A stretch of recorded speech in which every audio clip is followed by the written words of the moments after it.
CFL football. And now, for all the action, let's join our CBC commentary team. Leading by 4, the Toronto Argonauts this afternoon can take a major step towards a first-place finish in the East as they take on the second-place Hamilton Tiger Cats. Hi, everyone. I'm Don Whitman, and this afternoon, the Toronto Argonauts, sitting atop the Eastern Division standings, face a team that has won 3 games in a row. The Ticats, a year ago, established a league record with 46 interceptions. The way they played through the first half of the season this year, it appears they're intent upon breaking that record. Mark Streeter leads the team with 8. Les Brown and Lance Shields have each picked off 5. And Ron Lancaster, that secondary has performed well, but they've got a lot of help from the front 4. Well, I think everybody knows one thing. If the secondary is playing well, it has to start someplace, and that's up front.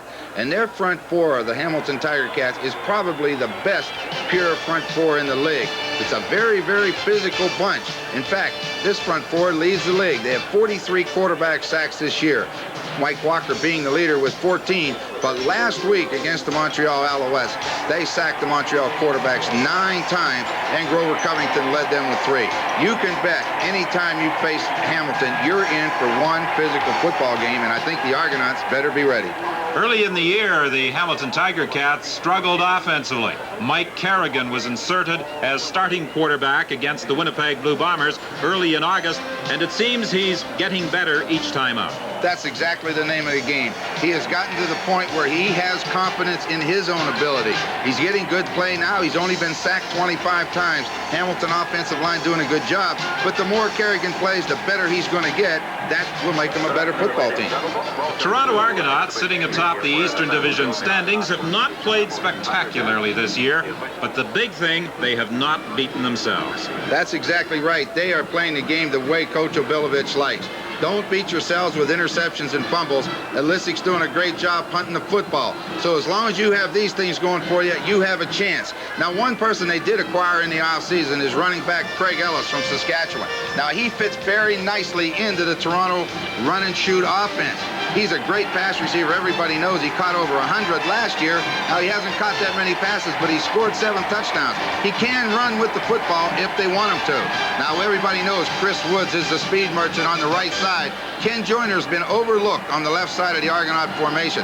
They don't throw too much to the guy on the left, but in Ken Joyner, he's their possession receiver. His best pattern is to just go down the field, turn to the inside, and catch the football. He will be the possession receiver today, I believe. They're going to look for the big ones from Woods. The Toronto Argonauts won the first game of the season 21-20. These two teams meet 3 times this year.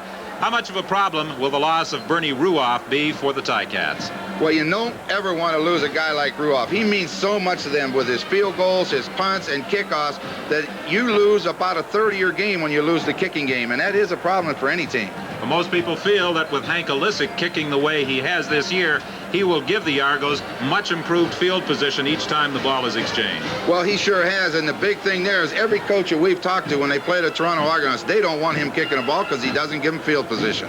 The Toronto Argonauts and the Hamilton Tiger Cats about set to kick it off here at CNE Stadium in Toronto. Right now, let's go to CFL Control and Brian Williams. Thank you, Don. Good afternoon, everyone, and welcome to CFL Control in Toronto. We continue with week number 11. Let's have a look at the standings, beginning with the Eastern Conference. Toronto, the only team in the CFL with a winning record. The Ticats could move to 500 this afternoon. In the Western Conference, a reminder, Edmonton today will be trying to move into sole possession of second place as later on this afternoon, they are home to the Montreal Alouettes. 2 games in the CFL today. Coming up at halftime, we will take a look at the mid-season leaders from scoring to sacks. We'll return you live to Exhibition Stadium for an interview to find out just what the Ballard Cup is all about between these two football teams. As Don mentioned, there have been a lot of injuries in the Canadian Football League. Ruoff and Clemens last week. We'll take a look at the injury plague. We, of course, will have CompuStats and first half analysis. I'll bring you up to date on the U.S. Open, the men's singles final. Blue Jays in Chicago, Boston home to Minnesota, the Expos home to San Francisco. Stay with us. The CFL on CBC continues right after this.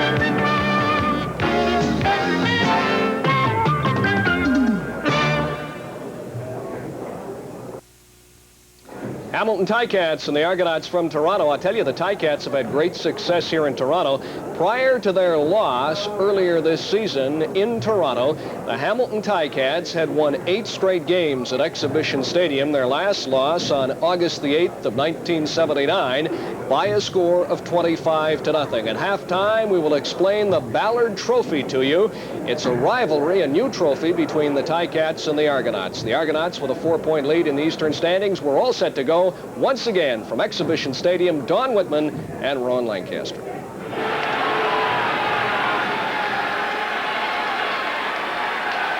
It's a cool afternoon at CNE Stadium in Toronto as the Ticats and the Argonauts meet for the second time this year. Conrad Holloway, prior to the game, a little concerned, Ron Lancaster, with the pressure that he can expect from the Hamilton Tiger Cats this afternoon. Well, we talked about that in the opening, and I think he better be prepared for pressure, because I think that if Hamilton's going to win the football game, that's the man they have to control. He's been their gunner all year. On the other side of the field, Mike Kerrigan facing the Argos for the first time. He made his seasonal debut with a strong performance in a 36-30 loss to the Winnipeg Blue Bombers. And he has been the starting quarterback, replacing Ken Hobart ever since. The man in charge this afternoon, the referee, is Bud Ulrich, and the other members of the officiating staff. And we're just about set for the opening kickoff as the Argos, under partly cloudy skies with a cool 14 degrees, will kick off to the Hamilton Tiger Cats. Howard Fields and Walter Bender are back for the kickoff of Hank Olisic. And what a weapon he has been this year for the Argos. He leads the league in punting, and on many an occasion, he has kicked the Argos out of difficulty, and that kicking game could definitely be a factor this afternoon. Well, it goes in their favor also. With Ruoff, you have a chance, but Olisic will outkick everybody else. Olisic's opening kickoff goes to Bender at the 2-yard line. And Bender is brought down as he moves up to the 25-yard line. Dan Rashovich was there to make the tackle. Mike Kerrigan leads the Hamilton offense onto the field. Yeah, and he's got Walter Bender to work with. He had 76 yards rushing last week and a couple touchdowns, so he's getting the opportunity to play coming over from Toronto. So, you know, he's going to look for a big game today. The receivers, Rocky DiPietro has been the leader, had 8 receptions last week against Montreal. The offensive line, Hamilton's only been sacked 25 times this season. That's the lowest.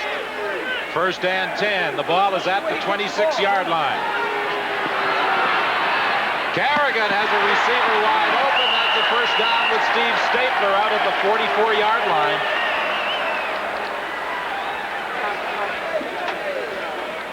A gain of 14 yards. Well, the well-executed pattern, and it's up to these 4 guys up front to get the pressure on Kerrigan. They're going to sprint out away from that pressure from that front 4. Willie Pless has had an outstanding year in the first half of the season for the rookie, and in the secondary, they just went after Marcellus Green, and they're stronger with Kerry Parker on this corner. Swinging it to Walter Bender. He got away from Carl Bracely, but cutting back inside was a mistake because that attracted a crowd of double blue jerseys. That's for sure. They're going to go after the football when it's thrown. Everybody will converge on it. So when you catch a swing pass, you're better off to go outside and hope to get to the sidelines if possible. This way, he loses 3 yards. Willie Pless, who has been a real pleasant discovery this year for the Argos, was in on that tackle. Not very big, but very physical. That takes the ball back to the 40-yard line. Second and 13 for the Ticats. Their first offensive series. Kerrigan throws to the sidelines for Wayne Lee, and he is out of bounds at the 48, but he is stopped short of the first down by Cliff Hewitt. We just talked about the play before when Bender lost 3 yards on a swing pass. Now, if he would have gained 3, that's a deep enough pattern to get him a first down. But as a result, they're going to have to punt the football, which is what they didn't want to do. They want to make first downs, especially with the kicking game not as strong as it usually is. Will Bob Obilovich be sending people after the punter, who will likely be Steve Stapler, as we watch Cliff Hewitt move off to the sidelines? He was shaken up in his position in the secondary on that last Hamilton pass.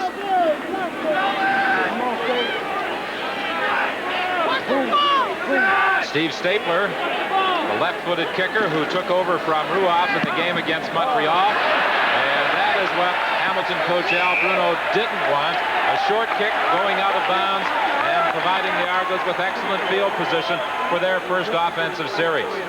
The one good thing, though, that he didn't get a return because he punted it to the sideline. But as you said, good position for this team to take over. Conrad Holloway, the quarterback, you know what he can do. He's had a good career, and he's having a good season if he can stay healthy. That kick of Stapler's traveled just 27 yards. So the Argos take over 1st and 10 from their 35. The onus will be on the Argo offensive line to keep that hard-charging Hamilton front four out of there. They're going to open the game with a fake reverse, but they're going to lose yards as Craig Ellis faked the handoff to Chris Woods. But there's a loss on the play. Well, Conrad Holloway again, 13 touchdowns to 6 interceptions. That's what you want. Good ratio. Receivers, Paul Pearson's over his hamstring problem. He's back in to start. And up on the offensive line, Dan Petchina gets to start as Dave Kersinger goes to the reserve list. They're big. They may decide the outcome of today's game, that offensive line. A loss of 3 on the first play. Holloway now operating from that shotgun formation. He's getting time to throw. Looking for the receiver, nobody there. Chris Woods over on the sidelines was the man that he was throwing at. But Holloway had pretty good protection for that pass. Good protection, but good coverage downfield. You talk about those secondary people in the opening. That is an excellent secondary. They play so well together. They're a veteran, and that's what it does. They've played together for a few years. Holloway wisely threw that and over to the bench. Now we should see just how much of an edge the Argonauts will have each time they exchange kicks. Hank Olisic, the best in the league. A high punt that Paul Bennett takes. Mishandles back at the 35-yard line, but still is able to stumble out to the 42. A 45-yard kick by Hank Olisic. Paul Bennett was able to return it 10 yards. We'll be back with Hamilton's first down after this. The 1982 Coach of the Year, Bob Obilovich. Last year, a season that he would probably just as soon forget, but without his quarterback, Conrad Holloway, he discovered how difficult life can be.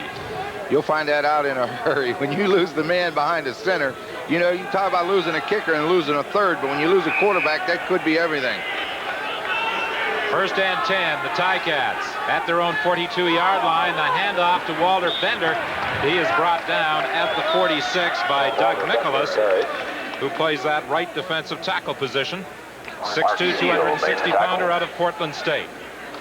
Kerrigan still glancing over to that Hamilton bench after every play for a little assistance in his selection.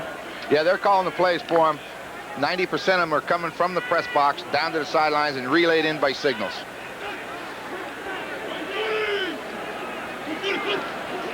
Second and 6. Kerrigan throwing for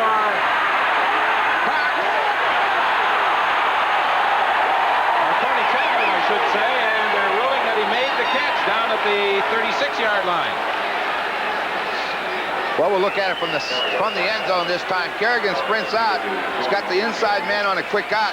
Now, for some reason, Champion went out of bounds and came back into the field of play. Kerrigan finally spots him, but you see him slip. He was wide open when the ball was released, and that's a very, very close call as far as whether it was caught or not. Well, the officials ruled that he did make the catch, so Champion provides them with a first down after that 28-yard gain. To the other side for Stapler, out of bounds with another Hamilton first down, and the Ticats are moving the football.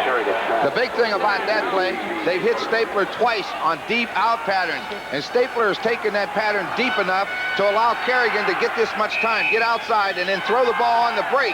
And when you throw it on the break, a defensive back really can't stop it. As you see, finally Marcellus Green showed up, but he wasn't there when the ball was caught, and that's because of the timing with Stapler and Kerrigan.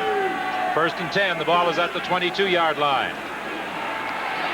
Straight drop back over the middle. Knocked down. A great opportunity for Tripoli on the deflection for an interception. He was unable to hold the football. The ball was a little bit behind DiPietro, but if it's on the other side of him, ahead of him, he's going to run a collision course with the safety man. With that ball high in the air, the receiver, Rocky DiPietro, also had a shot at it, as did Tripoli. It will be 2nd and 10 from the 22 of the Argos.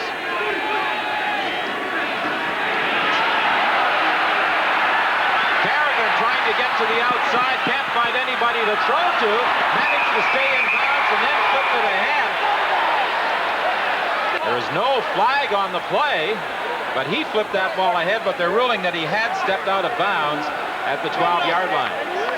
Well, he was out of bounds, and I think that happened before he flipped the ball ahead, or there would have been a flag. It's close enough to call for a measurement.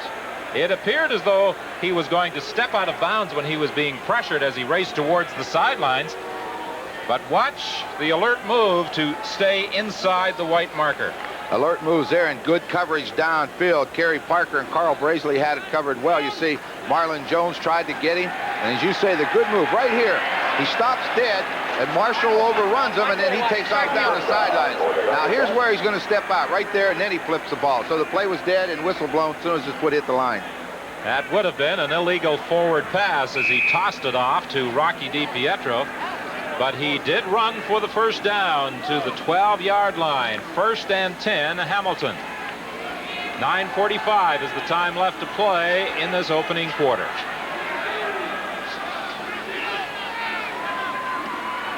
Swinging it to Walter Bender. Bender broke Marshall, the linebacker, initially. But Willie Pless came over to assist and brought down Walter Bender. That was a good effort by Marshall to come from an inside linebacker position to cover a back swinging out of the backfield and to make contact in the backfield. That's good defense. Bender with a big game against the Montreal Alouettes in that 42-7 triumph on Labor Day, a 3-touchdown effort. Carrigan throwing it for Stabler, incomplete. Penalty flag on the play. Interference against Kerry Parker. And a good call it was. I mean, he had the outside position. Parker was running, not looking back at the football, and just ran right into Stapler. Stapler adjusted the ball, Parker didn't. Explain what you mean by Parker running with his back to the football. Well, when you look right here, you see him running at the receiver, making no attempt to play the football. And if he would turn his head around and go up for the football, then have contact, it may not be called. But when you don't look for the ball and play the defender or the receiver and hit him, you're going to get a flag every time. Pass interference in that particular call, a rule that many fans don't always understand. Walter Bender from the 1st and goal from the 1, puts it into the end zone, and the Hamilton Tiger Cats are first on the board here at CNE Stadium in Toronto. Walter Bender carried. Not too difficult for Walter Bender to get into the end zone from just 1 yard away, although the Argos did try and stack it up. They stacked it up real well. In fact, watch how high Bender has to go to finally get over the goal line. They got the linebackers up high, and you even see Cliff Hewitt, a safety man, jumping real high, trying to make contact. So they knew he was going over the top, but they just couldn't stop him. Have boot, will travel. Paul Osbaldiston adds the conversion, and the Hamilton Tiger Cats lead the Toronto Argonauts by a score of 7-0, and will return with the Hamilton kickoff after this.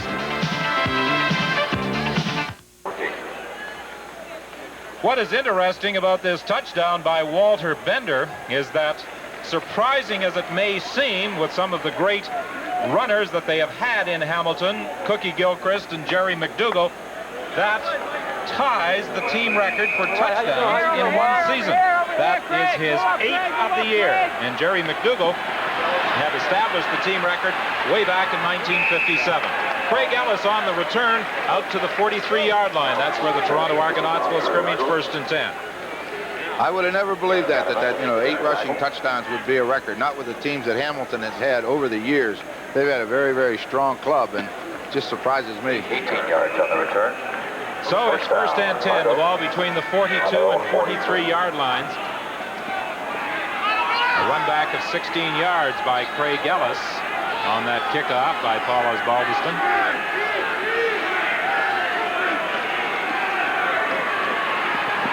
Holloway's in trouble. He won't get a chance to throw.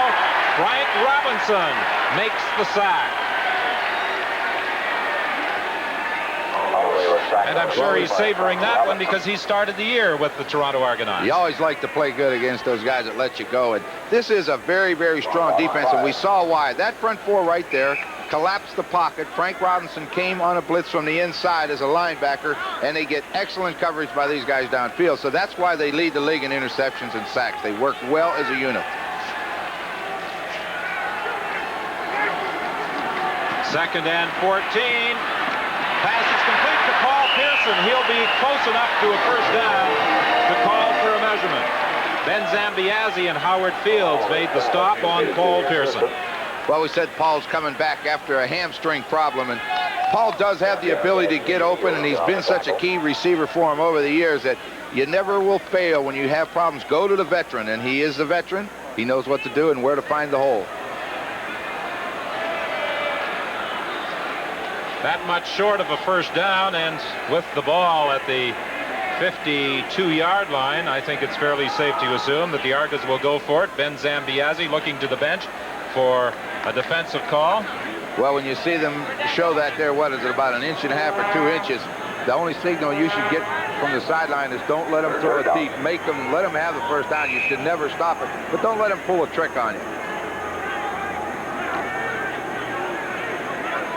Chris Woods goes wide to the right. Joyner comes out to the left. Holloway will keep, and he will get the first down. Won't have it by much, but it is almost certainly a Toronto first down on the quarterback sneak. 7:06 is the time remaining in the opening quarter. 7-0. The Ticats lead the Argos.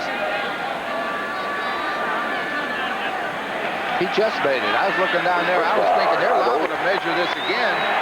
It should never be that close. Once you only have 2 inches, it should never be close. So it's first and 10 for Toronto. The ball is at the 53-yard line.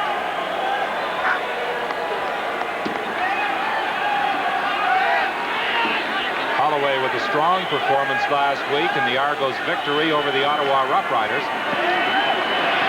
Dumping it up. Warren Hudson fights his way for a gain of about 9. Mark Streeter came over to make the tackle. I think we're going to see a lot of that this afternoon, that screen pass, because when you get the pass rush that Hamilton does, they've got to slow it down, and a screen pass sometimes will slow them down. He'll get tired of it after a while, but you're going to have to throw it to keep the pressure off of it. The short yardage offense comes in for the Argos on 2nd and 1. The ball is at the 48 of the Hamilton Tiger Cats. Warren Hudson started the year as the backup to Bob Bronk. He has now moved into the #1 position as the blocking back for the Argos, but does occasionally get the ball. But the man primarily charged with the responsibility of carrying it is number 23, Craig Ellis, and he gets the first down. And he'll do a good job. He's only averaging about 3.5 yards per carry, but he doesn't carry that often. That's primarily a passing offense, so your running game will never be as strong. First and 10 Argos. The ball is at the 45 of Hamilton. 7-0. The Ticats lead it. A touchdown by Walter Bender.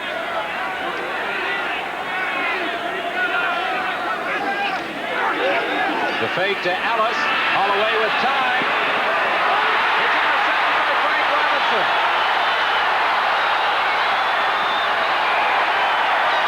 Either Holloway's arm was hit or that ball got away from him because he had a receiver wide open and he threw it directly into the arms of Robinson. Yeah, I'm not exactly sure. I didn't think the arm was hit. I think he just all of a sudden decided to pull the trigger on it, and he tried to pull it back, and he just couldn't do it. We'll see right here. It's play action. Now he's got some receivers crossing underneath. They do a good job. Give him time. He got bumped by his own man, but it wasn't a defender that got him. Willie Thomas, the center, collided with him, and that's what caused the problem.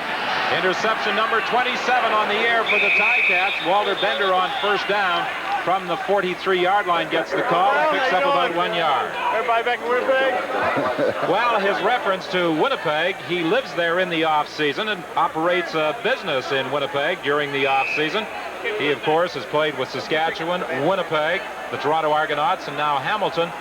And the Hamilton coaching staff was telling me before the game that he has made a big difference to their scheme because with his experience, they can do so many more things. And the speed, and that's the key. He's got the experience, the ability, and the speed to do it.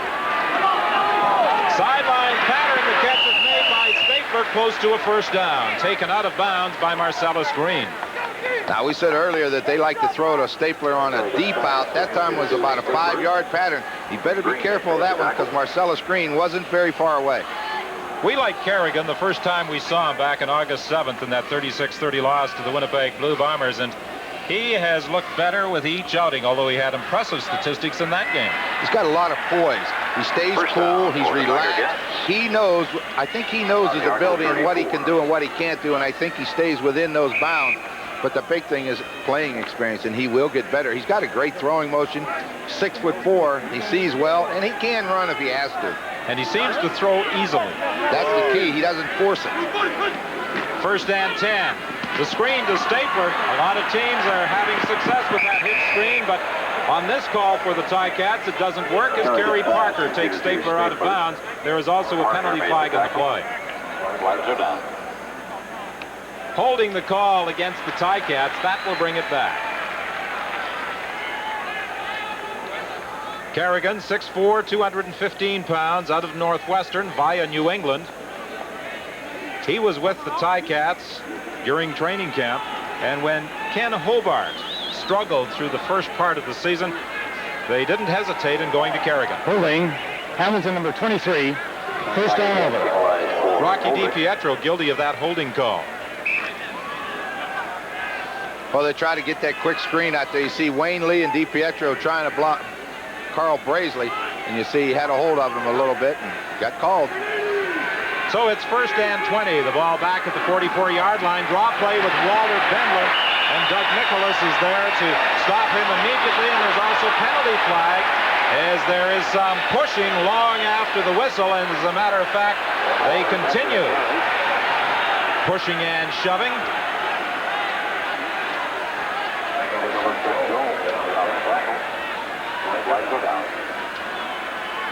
Referee Bud Ulrich sorting things out and signaling a roughing call against the Argos.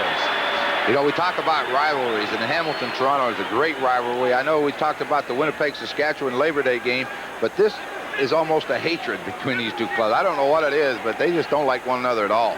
The fact that you can bust down the highway in about an hour from Hamilton to take in a game at CNE Stadium have something to do with it? I think that's probably most of it.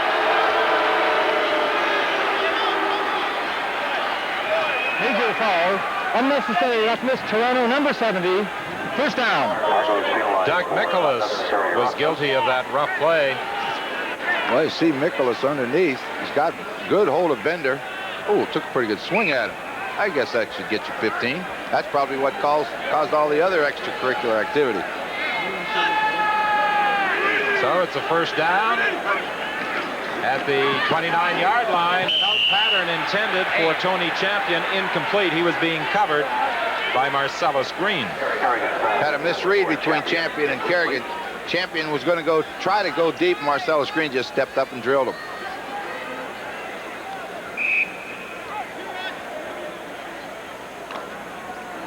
Kerrigan doing a pretty good job this afternoon, missing on only 2 attempts, including that most recent throw aimed in the direction of Tony Champion. It's second and 10 from the 29.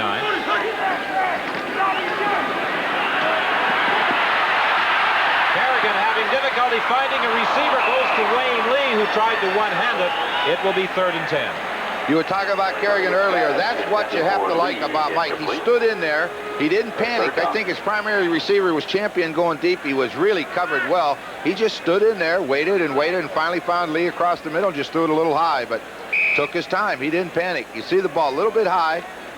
Tried to get it on one hand. You need 2 to catch him when they're that high. That's what you liked about Kerrigan the first time you saw him. Even though he was going to get some hits, he stood in there and threw the football. Paul Osbaldiston now with the field goal attempt from 36 yards out. It's good. And the Ticats increase their lead to 10 points with 2:25 left to play in the first quarter. Our next game, Thursday, September the 11th, the Winnipeg Blue Bombers minus quarterback Tom Clemens travel west to McMahon Stadium in Calgary. Rick Johnson and the Stampeders have had a week off after being thrashed by the Edmonton Eskimos. Will Calgary come back? It's the CFL on CBC. Paul Osbaldiston kicking it off, and that ball will bounce out of bounds. And Brian, you talked about the Winnipeg Blue Bombers minus Tom Clements facing the Calgary Stampeders. They got a great effort out of John Huffnagel in their 38-14 win over the Saskatchewan Roughriders on Friday night. And it was interesting that all three Winnipeg quarterbacks saw action. Tom Mickey and the newly signed Jim Zorn. That's kind of surprising. You know, we said the other night it was the first game we'd seen 6, and to have 3 more come up in the next game, but that is surprising. But I know that Cal Murphy's got a reason for doing it. But, you know, John Huffnagel's assumed his role on that Winnipeg club, and he knows Tom Clements is a starter. But when he gets a chance to play, he usually does a good job, and I know he enjoys playing. He's back in the same spot. I mean, like, even when we don't want that, so they're going to break game and like that, trying to get you to make your moves in the same spot. And then he'll jack it. The veteran Carl Brazeley discussing some of the strategy that the defensive backs will employ the next time they're out there. But right now, the offensive unit will be taking over in very good field position with Craig Ellis getting the ball back to the 52-yard line. Bob Abilovich felt that he had a definite advantage with Hank Olisic and Lance Chomik against whomever the Hamilton Tiger Cats would opt to sign. There was speculation that Zenon Andrusichin would be the man, but Paul Osbaldiston, who was released by Winnipeg, was quickly picked up by the Ticats, and he has contributed a field goal and a convert so far. Pass is incomplete, intended for Cox. He could not hang on inside the 40-yard line. Great job of blocking, though, by the Toronto offensive line. Conrich had plenty of time to throw. You'll see he throws it a little bit high. That ball should have been caught. But you know what? They were covered downfield for a long time. You don't get all day. You know, you only got 3 seconds to get open, too. If the quarterback has to get rid of it in 3, you have to get open in 3. And Hamilton covered him well. Cox, this time, comes out wide to the left, along with Ken Joyner, as Holloway moves into that shotgun formation. Holloway throwing deep for Chris Woods. Deflected just at the last minute by Lance Shields. Well, when you got to cover Woods, that's a problem. You better have a lot of speed. Lance Shields does have that. Trying to get the opportunity to play all the time. He was in and out off the roster this year early, but you see the ball's being thrown, just dives in front and gets the hands on it, because Woods had him beat, which he will beat most defensive backs with his speed. Shields had 2 interceptions last week in the game against the Montreal Alouettes. Lee and Bennett are back for Hank Olisic's 3rd down punt as he stands at his own 38-yard line. Trying to angle it out of bounds, and he'll succeed at that 5-yard line. Not only did he angle it out of bounds, which was excellent, but he did it from so far away. He kicked that ball from about his 35, 37-yard line, and that's great accuracy. Hank Olisic, just 17 years of age when he came to the Edmonton Eskimos, and today he's celebrating a birthday. That's right. I was noticing that. He's 27 today. Seems like he's been in the league forever, and he has been 10 years in the league, and he's still only 27. The kicker at St. John's High School in Edmonton when Ray Yock brought him up to the Eskimos. Well, Yock knew what he was doing because he's had a great career. 1st and 10 from the 5-yard line. Dan Hucklack fights his way out to the 11. Talking to Hucklack before the game, he said that he enjoyed that placement kicking in the game against the Montreal Alouettes, although he admitted he was very happy there was not a great deal of pressure on him. I would think so. I don't think he was expecting to have to do that, and I don't think he wants to do it again. I think he just as soon play fullback and let somebody else kick it. Quite happy to relinquish the place-kicking chores to Paul Osbaldiston. 2nd and 4. Kerrigan trying to get up to the outside, throwing and almost intercepted as he was looking for Stapler, and Kerry Parker got in front of it. He had 6 if he was able to squeeze that ball. We got good pressure from David Marshall on the blitz from the middle linebacker position. And I'm not sure if it was him, but somebody hit the quarterback late, and it's going to cost him. You see the great position that Kerry Parker had. That ball shouldn't have been thrown, but it worked out for the Hamilton Tiger Cats best because they're going to get called for roughing the quarterback. Bilovich and Ellis Rainsberger can't believe the call. Major foul. Roughing the passer, Toronto number 90. First down. Marlon Jones guilty of roughing quarterback Mike Kerrigan after he had released the football. That gives the Ticats a 1st and 10 from the 26-yard line as Hucklack is stopped at the 30, and there's a penalty flag on this play with 5 seconds remaining in the opening quarter. Holding against Hamilton. Bilovich signaling to send them back. Give you a little token, though. They get their man made up.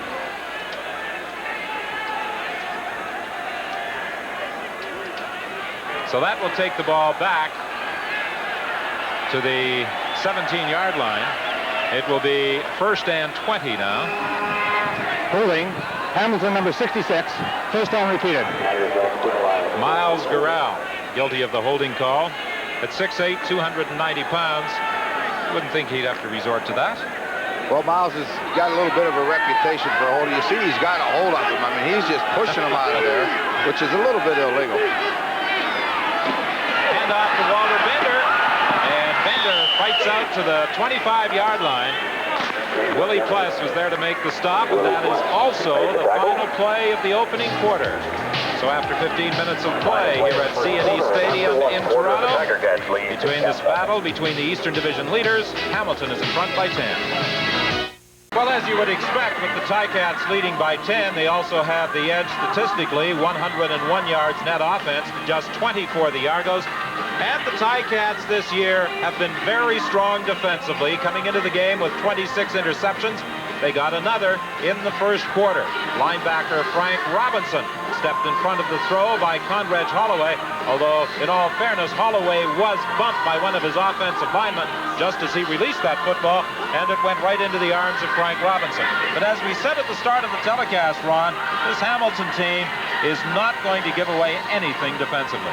Not one thing. They're very, very strong defensively. What they've been waiting all year is for the offense to catch up. And as you mentioned earlier, Kerrigan's gotten better every game, and as long as he continues to do that, more confidence will be in that offensive unit, and they'll be ready to go. They'll put everything together probably at the right time. Kerrigan is looking at 2nd and 11.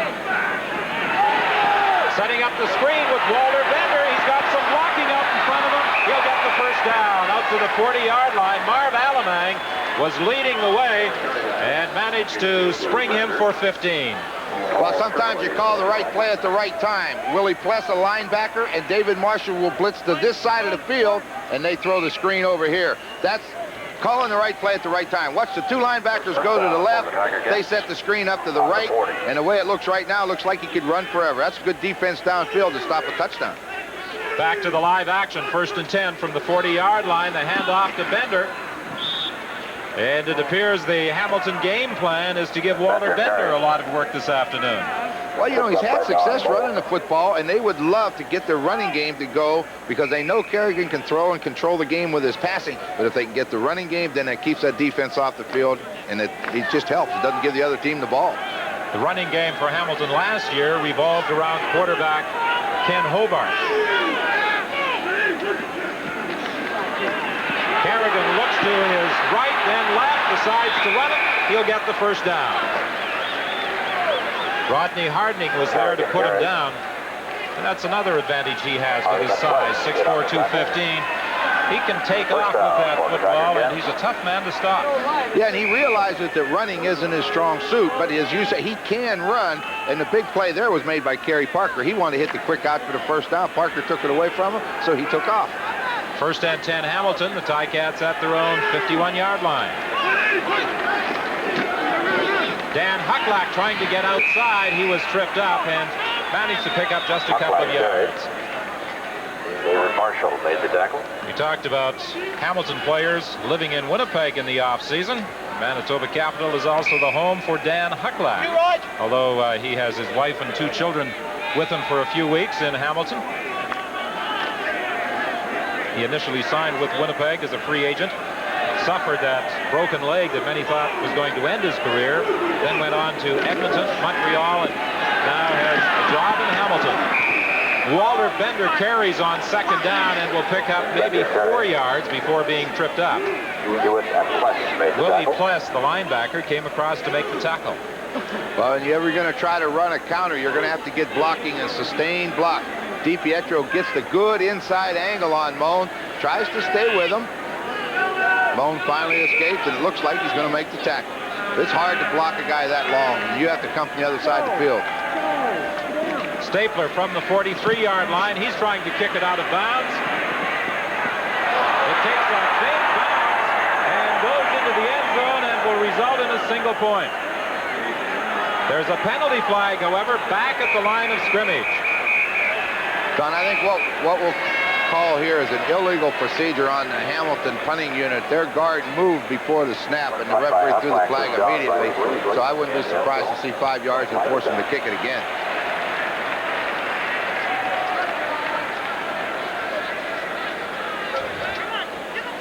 Well, the Argos got a little crossed up as they were back there to field that kick by Stapler. Brazeley thought Woods was going to handle it, let it go, and on this artificial turf, it took the big bounce into the end zone, but the penalty will bring it back, and the 5 yards will be added on, and the ball placed now at the 52 of Hamilton. Procedure, Hamilton number 79, 3rd down over. Mark Napierkowski was the man who moved prior to the ball being snapped.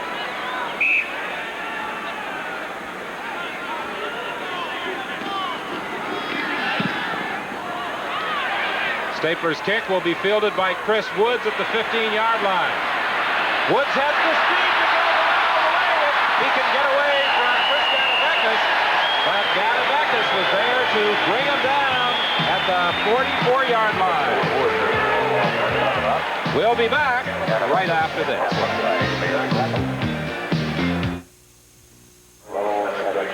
Week 12 in the Canadian Football League, and 2 games on CBC television. On Thursday night, we'll be at McMahon Stadium in Calgary as the Stampeders take on the Winnipeg Blue Bombers.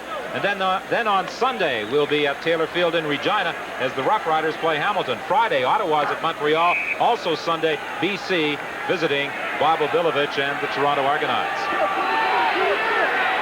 1st and 10. The ball is at the 44-yard line. The Argos trailing by 10. 11:39 left in this opening quarter. Holloway could feel that pressure from Rod Skillman. He tried to go to that center screen to Warren Hudson. It's incomplete. You saw him signaling to Hudson where he should be on that play, because he couldn't set up outside where he normally does. You see Walker getting the good depth. Now they want to throw it underneath him. Walker's there, though. That big arm come down. 2nd and 10 from the 44-yard line.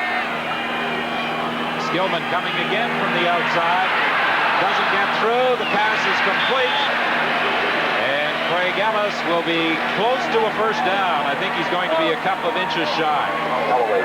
Well, again, you saw that pressure from the Hamilton front four. They collapsed the pocket, but Holloway has got the good quickness. He stepped inside of it. Bought some time to find Ellis coming across the middle. They'll measure, but it will be about 6 inches short, maybe more. So the Toronto Argonauts send out the short yardage offense. Steve Delcott, Harding come out, Stephen Cox and Paul Pearson go off. 11:06 remaining in the 2nd quarter. It's a 10-0 game. The Hamilton Tiger Cats leading the Toronto Argonauts. The Argos with a 4-point advantage atop the Eastern Division standings. Holloway keeps. He's got the 1st down. He fights his way to the midfield stripe. Holloway carried. And hit the post. They've got man this year. It's guys like Zambiazzi, Ezrins, and people like that. But you know, Zambiazzi's having an outstanding season. but with their front four sacking and the secondary intercepting so many, you don't hear much about their linebackers, but they're always around that football, and Ben Zambiazzi is the leader of that defensive unit. There's no doubt about it. Studying to be a chiropractor. He's had so many injuries and problems over the years that he should have some understanding of what athletes require. Skillman and Walker are there to drop Conrad Holloway back at the 49-yard line. If you stop one, it seems that someone on that Hamilton front four will still get through. Covington will come inside. Coming outside is Walker. Watch the pressure, and then Ezrin's coming up the middle. And as you say, if you get him pinned in here, these people inside will get him, and that's exactly what happens. Excellent pass rush. Look how wide at the top Skillman is. Now here comes Covington. Walker's got him pinned from this side. He's got nowhere to go. Sooner or later, they're going to collapse you, and that's what they did. 2nd and 16, Argos. Holloway throwing deep. Incomplete. Lance Shields almost intercepted. Craig Ellis, the intended receiver. There's a penalty flag in the play. It will go against Hamilton. Incomplete. Flags are down. I believe it's going to be a rough play call against the Ticats. Yes, it is. A late hit on quarterback Conrad Holloway. Major foul. Roughing the passer, Hamilton, number 65. First down. Mitchell Price guilty of that roughing the passer call.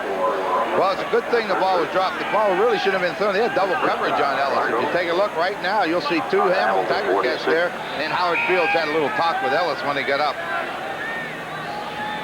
We're going to see the hit. The ball's gone. Here comes Mitchell Price. Takes that extra shot after the ball's gone. It cost him 15. 1st and 10. The ball is at the 46 of the Ticats. The pitch to Craig Ellis. He can't get outside. He hesitated. Couldn't go back inside either, and then was stopped after pickup of a couple of inches. Robinson and Price on the tackle. Rod Skillman is the man who closed the door. As a unit, that front four of the Ticats might just be the best in the league. I think as far as just 4 pure rushers, yes, because that's all that usually comes for them. A lot of the other teams are mixing it up, sending linebackers, but they like 4. And they do a great job. Holloway with the ball knocked out of his hand. Who's got it? I believe the Argos recovered. But it was Mike Walker who pulled Conrad Holloway's arm and popped the ball loose.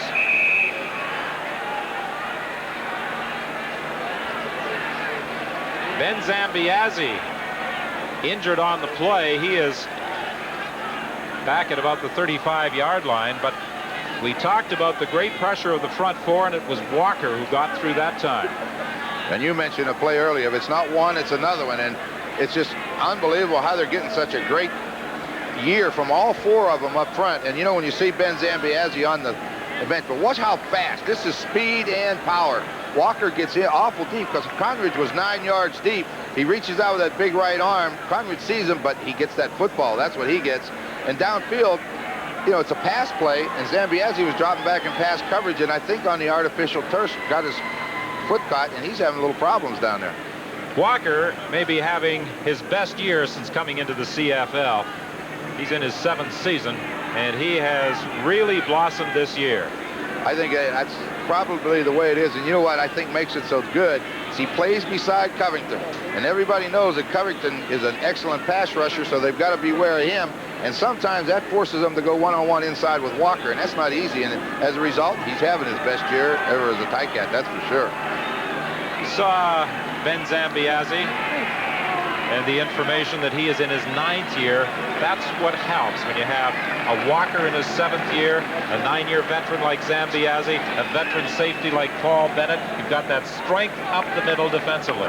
No substitute for experience, and that's what a lot of the problems are with a lot of teams. They make so many changes, but if you stick with guys and they get playing together, a lot of times you'll put a team together, and that's the way Hamilton built this football team. They didn't build it with young guys. They built it with guys that had experience, and as you say, Paul Bennett's the best example of that. Played in Winnipeg and then traded to Edmonton. Things didn't work out in that, and now here he is a little longer career because of it. Hank Alisic stands back at his 47-yard line. Talking about outstanding defensive performance this year, James Parker over in British Columbia may be having his best year. Alisic trying to angle it out of bounds. Bennett made the catch on the sidelines and got out to the 20-yard line. A 43-yard boot by Hank Alisic. The return by Bennett, giving Hamilton a first down at the 20. It's Major League Baseball Saturday, September 13th at 8 Eastern, the Montreal Expos and the St. Louis Cardinals from Busch Memorial Stadium in St. Louis. Well, there may not be many more opportunities to enjoy the waters of Lake Ontario, but on this Sunday afternoon, many sailors are out, and there is certainly enough breeze out on the lake to keep those sails afloat. And you've talked about the experience of Paul Bennett, and there's a perfect example. Yeah, I didn't even see him back here, and he usually is. He was standing over on the sidelines and knew that Alisic would try to kick it out of bounds and give him poor field position, and he stands on the sideline and makes a fingertip catch. Now, he returns it 13 yards. Now, it doesn't sound like a great return, but they got it on the 20. Otherwise, they're somewhere around their 7, so that's 13 big yards when you're back there. Bennett standing with his feet in bounds. That ball was actually outside the field of play when he made the catch. Kerrigan throwing complete to Wayne Lee. He fumbles the football.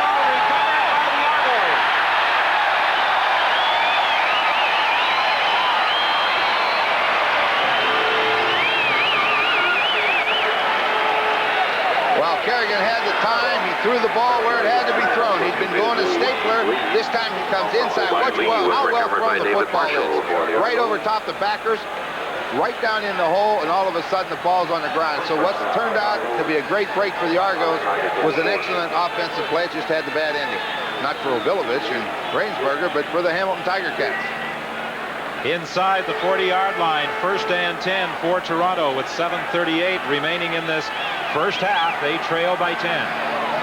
Gadavekis has replaced Ben Zambiazzi at that linebacking position. Craig Ellis is upset by Frank Robinson after a pickup of about 3. Robinson began his CFL career with Saskatchewan, went to Winnipeg, then to Toronto, and this year to Hamilton. Cal Murphy over in Winnipeg was very upset when he lost Robinson. It was a numbers situation, the juggling of the import and Canadian personnel. And he was trying to hide Frank, but the Toronto Argonauts grabbed him, and then they ran into a similar problem. You know, it's unfortunate for Frank because he is a good football player, but that numbers game catches up with a lot of ball players. Here's another one. Almost intercepted by Howard Fields, and that pretty much tells the story. He knows he should have had that football. Well, he played it just right. They must have read the pattern because Fields never moved. I don't know where his man went, but he let him go, and he was standing right in the perfect position to intercept it. Couldn't be in a better spot. No, it looked to me like number 23 went underneath. He went underneath, and when he went under, he let him go and then dropped into that pattern waiting for the guy to come across field, and he was there. Lance Chomick, a very consistent field goal kicker this year for the Toronto Argonauts, 22 of 26. And he'll be attempting this from 44 yards out with J.C. Watts holding the football. Going to be a time count violation against the Argos. And I think now they'll punt the football. I think they were man short out there. I don't think they had a full complement of 12 on that field goal unit. They didn't. All of a sudden, they looked over and gave the signal 1 short. But time count violation. Toronto, 3rd down repeated. Shouldn't happen. It shouldn't happen to a football team. You know, they know what teams they're on. Get out there. 3rd down repeated. Well, a mental error by someone over at that Argo bench, costing the Argos a field goal opportunity. Now Alisic stands back at his own 54-yard line, trying to angle it out of bounds again, and he does. He doesn't get the distance that he was looking for. They'll spot the ball at the 17-yard line. That's where Hamilton will scrimmage. 1st and 10 with 6:23 left in the half. 1st and 10 for the Ticats, who have an edge statistically, 153 yards to just 34 for the Argos. Toronto's offense held pretty much in check so far. Walter Bender running it out to the 22-yard line. Pickup of about 5 with the 2 linebackers, David Marshall and Willie Pless, coming over to make the tackle. Here we see Pless in on the play. Well, he's coming from the left side. He's just following along. Now he's looking for the ball carrier. He's going to turn in and get in on the tackle. So that's what you do. He sees Bender going with the ball. You follow in case he cuts back. Then when you're sure he's not going to, go make the tackle. A gain of 5 for Bender. It is 2nd and 5. Pass is complete to Wayne Lee. Will he have the first down? Let's see where they spot it. He was covered by Carl Braisley. I don't think so. I think they're going to be short and have to punt this. I don't think it's going to be close enough for him to gamble down at this end of the field. 3-yard gain. 3rd down. Coach, I can't hear a word you're saying. Yeah.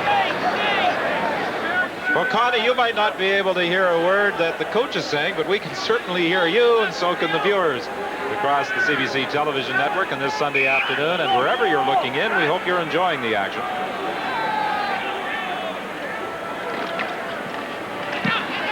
Oh, great kick by Stapler.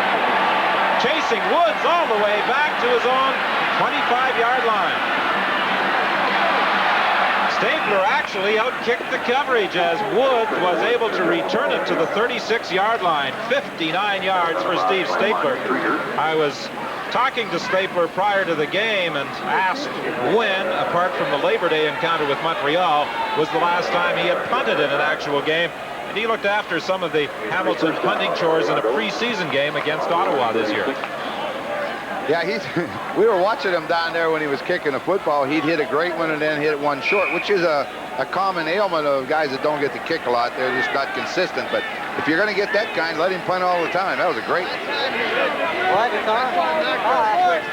Yeah, Steve, you should smile after that 59-yard kick, driving the Argos back to their own 36-yard line.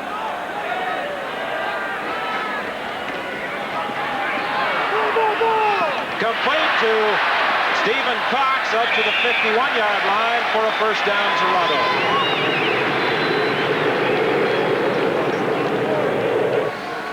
Well, we'll get a look at Cox. He's coming from the left side. Now he looks into the middle and he sees Zambiazzi, so he slants back outside and gets away from Ezrins. Now he makes the catch. But good move, because if he goes inside, he's going to have Ezrins on one side, Zambiazzi on the other, and he's got no chance. Zambiazzi getting involved in the tackle, back on the field after missing one series of plays following the injury. And again, the Argos are going to get called for taking too long and getting the play underway. That's twice now. One deliberately, of course, when they didn't have enough men for that field goal attempt. Hamilton will give you a different look every now and then, move Paul Bennett up to the outside, and from that, he likes to blitz. Time count violation, Toronto, number 7. Now, he doesn't blitz all the time, but I think when you're in the quarterback's position, if there's a chance they're going to blitz, you're going to take advantage of it, or hope to anyway, and that caused a too long delay. Joyner wide left, Woods wide to the right. All the Argos' strength is to the right. That's the direction that Holloway is looking, throwing underneath to Paul Pearson. He is wrapped up by Zambiazzi immediately. They'll give him that all day long.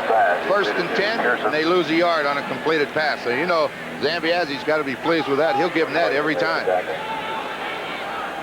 Zambiazzi playing the middle linebacking position in that Hamilton defensive scheme in his 9-year career with the Ticats. He has played both outside and in the middle. I think he prefers the middle. He likes it inside. I think he likes the heavy going. Shotgun formation. 2nd and 15. Pearson, the receiver, making the catch short of the first down as he was stopped by Howard Fields. Holloway staff completed to Pearson. Neal made the tackle. In key situations, Paul Pearson is the man the Argos will go to on most occasions. But this time, the play falls short of a first down, and we'll be back with the Argos' 3rd down punt right after this. At halftime, Brian Williams at CFL Control will take a look at the CFL performers who have led in the various categories through the first half of the season. We'll deal with the Ballard Trophy. We'll take a look at the plague of injuries that has struck the CFL this year and brought down key performers on almost every team. Paul Bennett, again positioned over near the sidelines, anticipating that Hank Alisic will try and angle it out of bounds. And that's exactly what he attempts to do, but this time the ball hangs up at the 11-yard line. And Paul Bennett gets it back out to the 23. Again, you can see experience come into Paul Bennett's return. He got what he could get as far as gaining yardage, and he took his other hand and covered up the football. He'd take no chances of fumbling. He wasn't going to break it for a touchdown, so the big thing is don't lose possession, and he did a good job. When we talk about injuries, the other night in our game in Vancouver, I neglected a couple of key people in talking about some of the stars who have been out for most of the year. Nick Araki of Montreal and Bill Stevenson of the Edmonton Eskimos.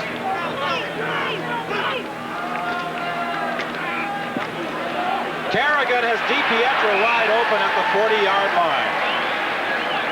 A 17-yard gain with Paul Tripoli making the tackle. That was DiPietro. He went down, he read the defense, and then he found the hole that he could sit in and let Kerrigan get him the football. Kerrigan throws it right at him. Look how much room he's got when he catches the ball. He knew the guy was behind him, but he doesn't care. Rocky's a good, dependable receiver inside. 1st and 10. The ball is at the 40 with 2:24 remaining in the half. Kerrigan caught by Rodney Harding, and he'll lose a couple of yards. He also lost his helmet in being dropped by Harding. He was trying to dump this off, didn't have a chance. Rodney Harding's shown working against Miles Gurrell. He's working to the outside now. Get by him. And Kerrigan happens to be there. He didn't go for that fake. A lot of times a quarterback will fake a ball and a defender will stop. Not that time. Harding ran right over him. 2nd and 12 for the Ticats. 10-0. Hamilton leads Toronto. 2:03 still to play in the first half. The fake on the draw play. Willie Press, the blitzing linebacker, was through, and he dropped Mike Kerrigan back at the 26-yard line.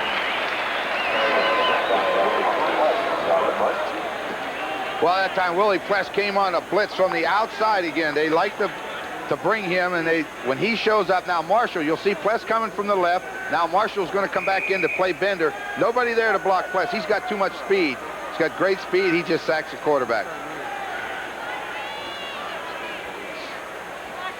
Well, unless Stapler can unload another big kick, the Argos should get reasonable field position. But this takes a big bounce. I think Woods may have lost the ball in the sun, and it goes all the way back to the 5-yard line. What's he doing? Going down on one knee. He must have thought he was back in the end zone. Better just fall on it. Don't go down on one knee. Fall on it and stay there. But he got a great bounce. I think he did lose it in the sun, Don. That sun's really bright, and he was looking right up in it. 79 yards, and there's also a penalty flag.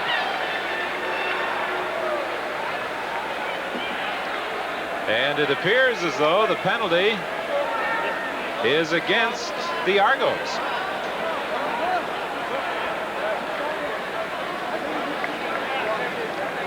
Won't hurt them too badly because it's half the distance to the goal line. Toronto 75 on the run back. 1st down. On their own 3-yard line. You see him just pull away from it. All of a sudden, the ball takes the big bounce. We always talk about that artificial turf. There's an excellent example of about a 35-yard loss of yardage. And then he just goes down and kneels on one leg. He's lucky he didn't get killed. He rather nonchalantly went back chasing after that football. Craig Ellis to the outside, and he's bounced out of bounds as he got up to the 12-yard line by Howard Fields.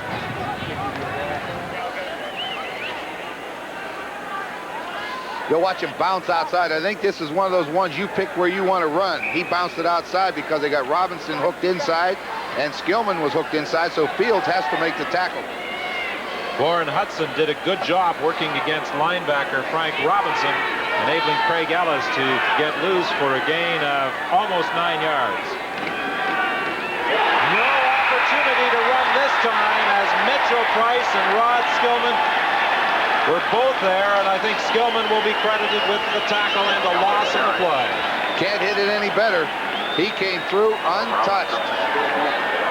All of a sudden, 59 shows up. Nobody laid a hand on him. He almost was in a position to take the hand off from Holloway. That's how fast he was into the backfield.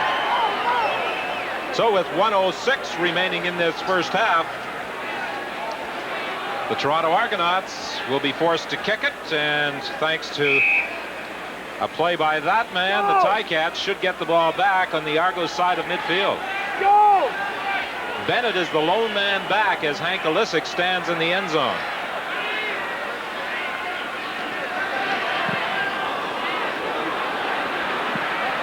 The ball takes a pretty good bounce for Olisic, but on the run, Bennett gets it back to the 38-yard line. 48 seconds left on. They got a lot of chances to throw for the end zone. And then Osbaldiston, he can kick the field goal from that range anyway, so we'll see what happens. Holloway's explaining to Obilovich how Skillman was right there when he handed the ball off. And, you know, I find it hard I can agree with Obilovich, shake your head. I don't know how it can happen either, but that's what he was telling him. So when I handed the ball off, there he was. Skillman might have a page from the Argo playbook.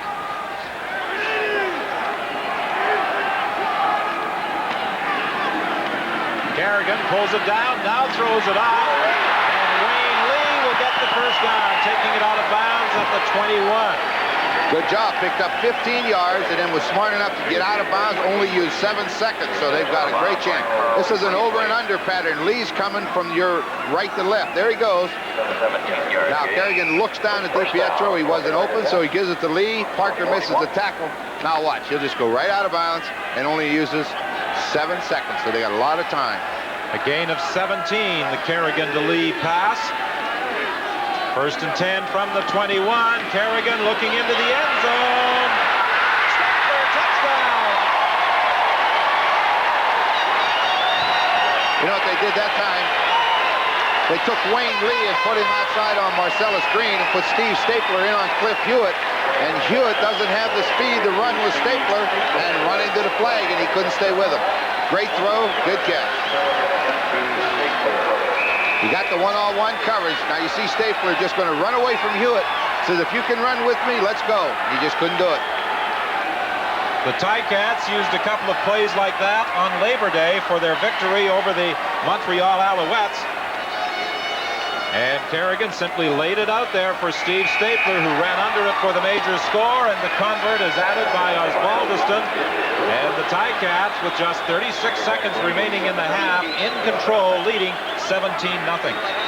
We're going to get to see how you say, just lays it out there nice and easy, throws it away from Hewitt, lets Stapler run to the football.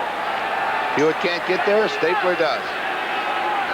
Moved him inside that time to take advantage of the speed of Stapler on the inside halfback. I'm not trying to pump Mike Kerrigan for a Shenley Award or anything like that, but the very first time you saw him play in that loss to Winnipeg, you commented on the fact that not only could he put something on the ball, but he also had that touch. He could lay the ball over a linebacker or a defensive back. You know, that's something that you hear referred to a lot. A guy has nice touch. There's a time to drill it. There's a time to lay it out and let the receiver go get it. And that's something that comes with experience, and Kerrigan has a lot of experience playing quarterback. I think in college at Northwestern, he threw for over 4,000 yards, so he has thrown the football in good competition, and then he was in the National Football League with New England, so he has some experience. He just didn't have playing time. Osbaldiston's kickoff is taken by Craig Ellis at the 25-yard line, and he is knocked down by Terry Lenny at the 40-yard line. And again, following the whistle, there's some pushing and shoving, and there's also a penalty flag back at the kickoff, an offside call, I believe, against the Ticats.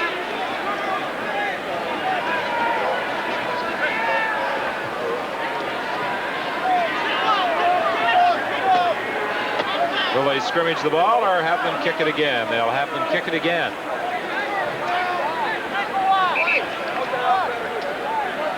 They also have an injured Toronto player. Bob Bronk is down on one knee. He has had a tough time with injuries during his CFL career after joining the Argos out of Queens.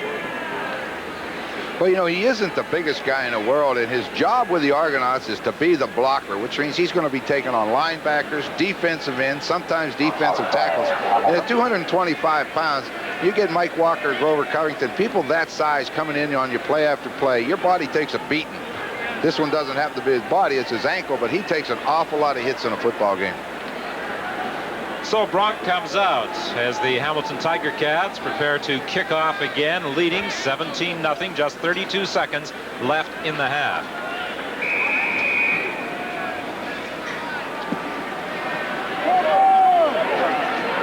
Craig Ellis takes it at the 18-yard line. They might have been better off scrimmaging where they were the last time because Steve Jackson stopped Ellis at the 36. Last time they had the ball at the 41-yard line. And the clock has also wound down to 27 seconds remaining. With, as you say, 27 seconds left, I would say that the Ticats have completely dominated this first half of play. I don't remember the Argonauts making a whole lot of yards. You see Holloway's having trouble throwing the football, only 61 yards. But Kerrigan at 73%, 166 yards. The defense is doing the job, and the offense is moving the ball, and that's what it takes to win. When you passed for 73%, did you ever lose many games? No, you just don't. Screen pass to Craig Ellis. Craig Ellis breaking a couple of tackles and fighting his way out to the 53-yard line. And the clock shows just 20 seconds remaining. It's been about as big a play as they've had in the first half. Picked up the first down. Going to try to hurry and try to get some points. Trying to put something on the board before going to the dressing room. They won't get a chance as Mike Walker wraps up Conrad Holloway for a loss of about 4.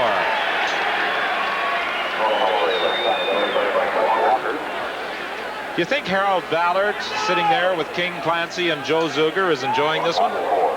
He'll hope this game never ends if it keeps going the way it is. There you see Walker again.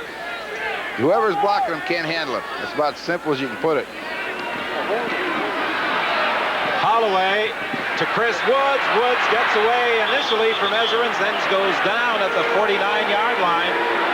And not a bad move by Chris Woods because there were only 2 seconds left on the clock. And he got any further, the Argos would not have had time for another play. Yeah, and this is a good move right here with 2 seconds. Timeout, talk it over. See if Chomick thinks he can reach that thing from there. He'd have to kick that about 57 yards. I don't like his chances, but with only 2 seconds left, you got to at least talk about it.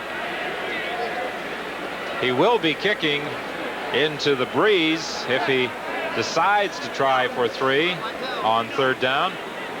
But I think Holloway, talking to Artis Celta, the assistant coach, and headman Bob Obilovich, is trying to come up with something that might get them into the end zone. I don't think they'll get to the end zone with it. Might as well go ahead and run another screen pass and not take the chance on throwing it deep downfield because the Ticats are going to be sitting deep. It's all built up. That's how they Al Bruno, throughout the year, pleased with the performance of his defensive unit. And it was about a month ago that his offense started to put points on the board, taking advantage of the solid play of the defensive unit, which many times turned the ball over in great scoring position, but the Ticats were never really able to take advantage. You see how the defensive secondary Hamilton's going to play. There goes Howard Fields going back to join him. They got all the receivers to the left. Let's see what they do. They're just going to send it down there and throw it up in the air, I think. All the speed to the left side, trying to go for the bundle. A poor throw by Holloway. It's incomplete. Almost intercepted. Covington really hit him. Grover Covington really put a hit on Holloway just as he was throwing the ball. And he is hurt. The Hamilton players signaling to that Argo bench for the trainer to come over as Holloway is lying motionless after taking that hit just as he threw the ball. You're going to see Conrad, you're going to wind up, try to throw it as far as he can, but watch coming from the outside. 77 is unblocked. And watch this.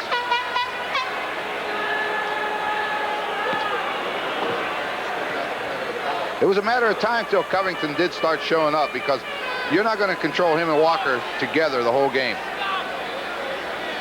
Well, Holloway is up on one knee, but very groggy as he heads off to that Toronto dressing room with trainer Fred Dunbar.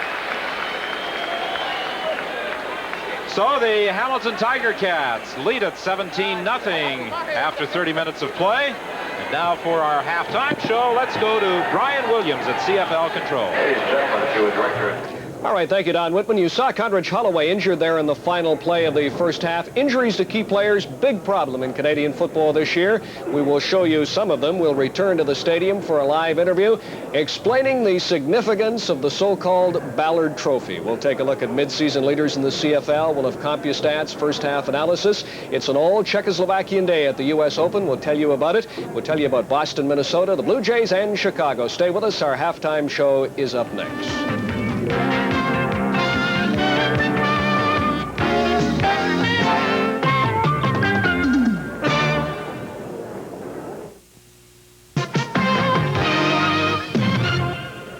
It is halftime. Welcome back to CFL Control in Toronto. Ticats out in front of Toronto, 17-0. We'll talk about the Ballard Trophy in just a minute. You saw Condridge Holloway go down on the final play of the first half. Injuries, a big problem this year in the CFL.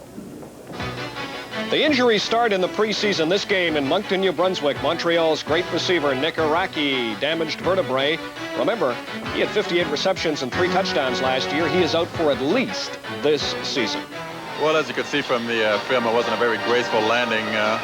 I broke 2 vertebrae, my 6th and 7th vertebra, and I was in a halo for 2.5 months. I just had it off on Monday, and everything's going well. The healing process is going well, and the doctors are real happy with the neck and the bone healing. So I'm looking forward to my rehabilitation now, and let the doctors decide sometime in winter about my future next year.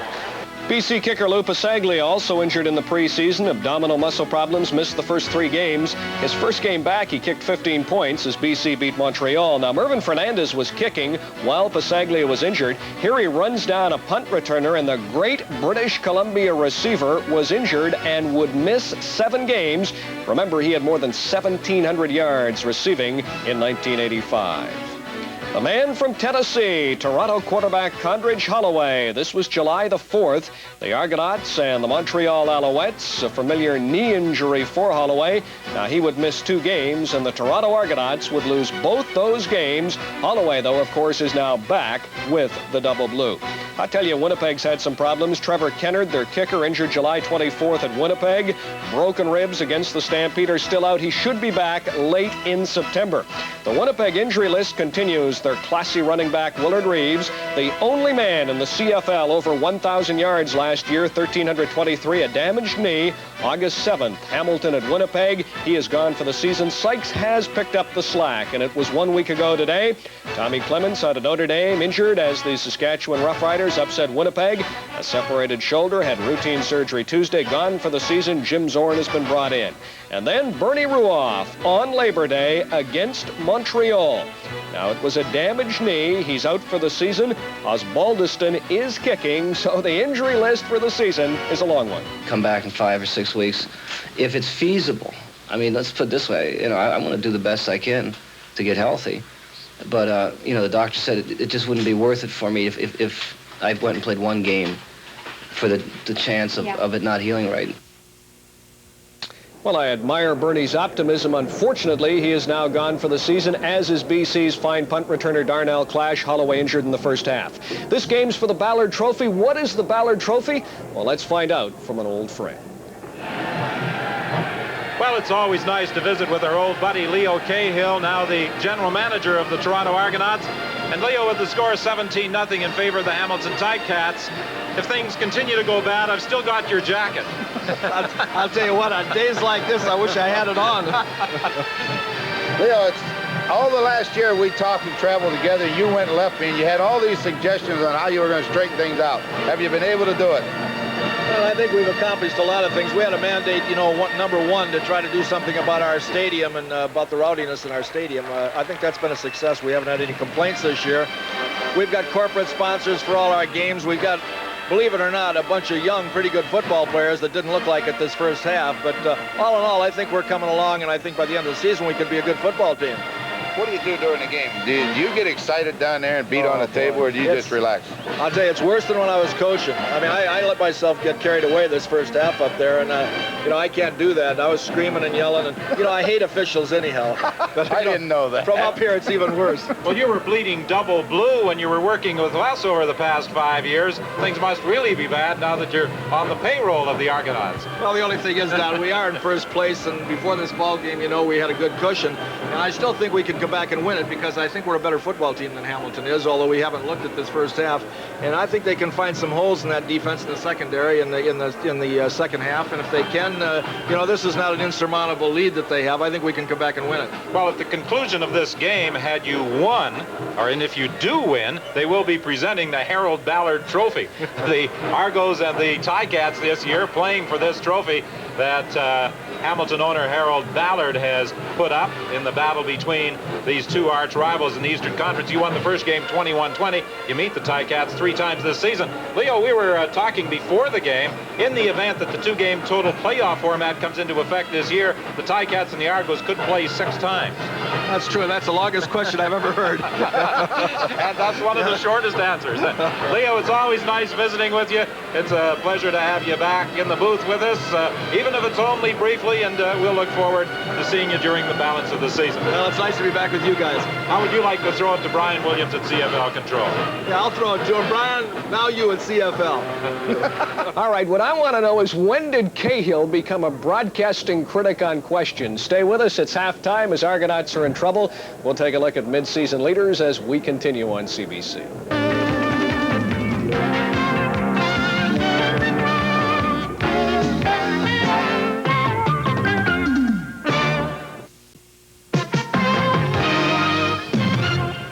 Well, it is halftime, and in spite of Leo Cahill's urgings, his Toronto Argonauts down by 17 to the Hamilton Ticats. We promised you we'd look at injuries. We have done that. Let's right now take a look at some of the mid-season leaders. Last week, the halfway point in the Canadian Football League season. The scoring leader is Edmonton's Tom Dixon, 90 points, 29 converts, 15 field goals, and 16 singles. Tommy Dixon out of the University of British Columbia. With Willard Reeves out, the rushing leader is Saskatchewan's Bobby Johnson out of San Jose State, 537 yards, 5.5 yard average, 8 rushing touchdowns, longest gain 36 yards. Passing, Rick Johnson from Calgary had some trouble in his last game, but he has passed for 2,547 yards. He's the leader. And the receiving leader is also from the rejuvenated Calgary Stampeders, Ray Alexander out of Florida A&M, 979 yards, 6 touchdowns, 17.8 yard average. The receiving category, by the way, Winnipeg has re-signed Jeff Boyd. James Murphy, though, is leading the league in receiving for Winnipeg. 67 catches, 9 touchdowns, 939 yards. Prior to the game, Don Whitman was saying Hamilton led the CFL in sacks last year with 43. They have 26 this year. Mike Walker leads them with 14 quarterback sacks. And Hamilton also strong in the interception department. Mark Streeter, 8 interceptions, has 2 touchdowns, returns total 191 yards. On punt returns, Darnell Clash, the great punt returner from the British Columbia Lions, 63 for 742 yards and 11.8 yard average. Of course, he is out for the season with an injury. And that about brings us up to date on some of the mid-season leaders in the Canadian Football League. In tennis this afternoon, Martina Navratilova has won the women's singles crown at the U.S. Open, defeating Alena Sokova by scores of 6-3 and 6-2. An all-Czech women's final. Later today, Machina, the Czech, against Yvonne Lendl. That does not start for about 55 minutes from now in New York City. In baseball, the Blue Jays start the day 5.5 games behind the Boston Red Sox. They are scoreless with the White Sox. You know, Boston was losing, but they're home. They got a lot of home games now. Remember, in the final part of the season, they're tough at home. The Bo Sox winning big this afternoon by a score of 9-0 over Minnesota in the 6th inning. All right, Don Whitman, it is back to you at Exhibition Stadium. Thank you, Brian. And the Hamilton Tiger Cats dominate on the scoreboard, and statistically 203 yards in net offense to 93 for the Argos.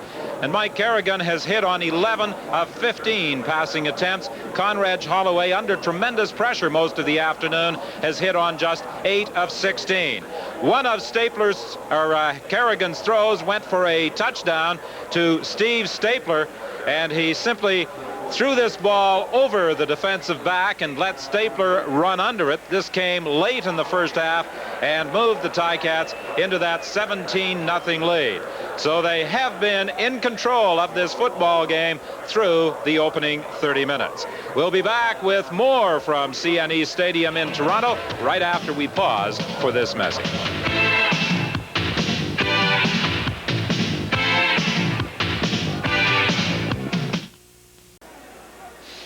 Ron Lancaster, Leo Cahill spoke optimistically about the Argo chances in the second half. What do you think? I think they're going to have to play an awful lot better football and a lot better. I think that the Ticats have their number today. They've shut them down completely on offense. Kerrigan has been very, very patient on offense himself, taking what they give me, not getting greedy. This has been the story of the game. We said they don't beat themselves. This is an interception that Holloway's going to throw to Frank Robinson. Now, we can't blame Holloway because watch number 61, Willie Thomas, his offensive center, stepped right into him, and as a result, it looks like he was throwing to Robinson. He was wide open. This later sets up a touchdown for the Tiger Cats. The next highlight we're going to see is an example of us saying how well Mike Kerrigan, of what they've been doing to Conrad Holloway all day. Watch Mike Walker escape outside, gets that big arm in there, causes a fumble. Now Walker and everybody else has had a shot at Conrad Holloway today.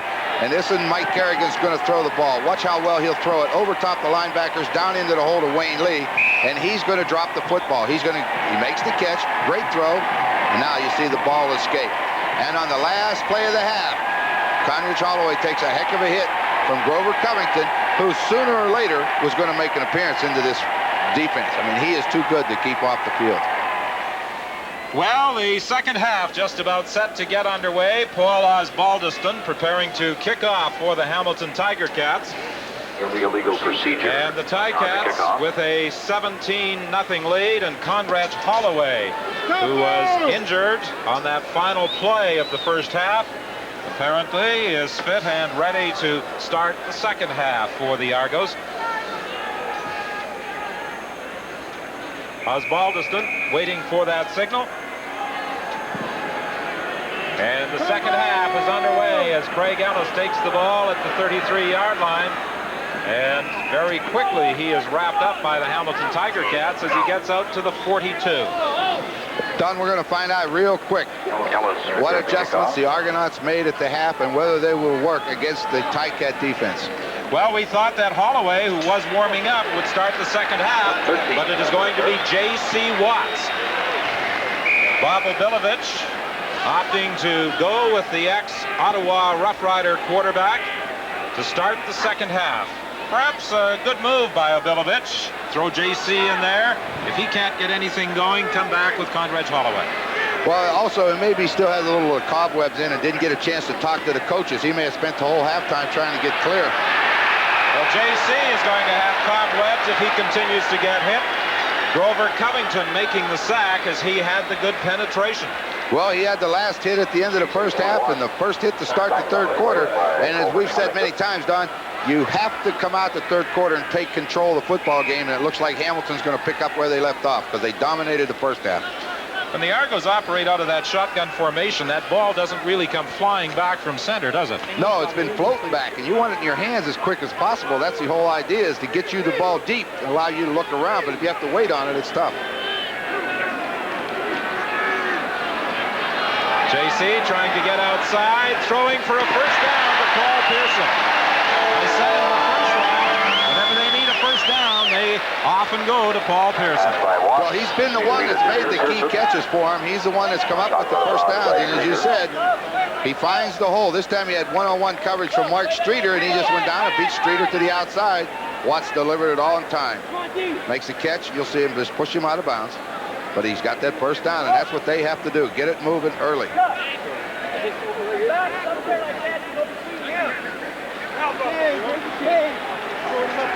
Pearson providing the Argos with a first down in this game. 4 receptions for 37 yards.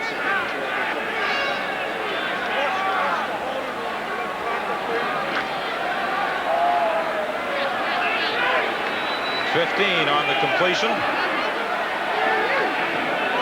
First and 10, the ball at the 52 of Hamilton. Again, it's Pearson, but there's a penalty flag on the play. Pearson is stopped after a gain of about 8. But there was a flag over on the far side of the field. Well, you make a quarterback change, that changes the rhythm and it changes the snap count a little bit, and the Hamilton defensive line jumped, and in particular Mike Walker, but about 3 of them were moving, and sometimes that happens. Watch them. Get just a little bit of a change in the cadence, the way each quarterback calls it. You see everybody's getting ready to move, and that caused them a penalty. Offside. Hamilton line. Declined. Second down. Offside, Hamilton. The ball is at the 44 of the Hamilton Tiger Cats.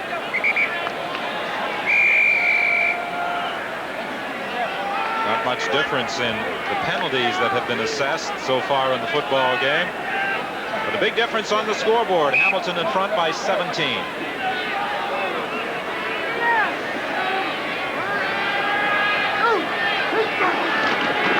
Second down with Craig Ellis. He should have the first down.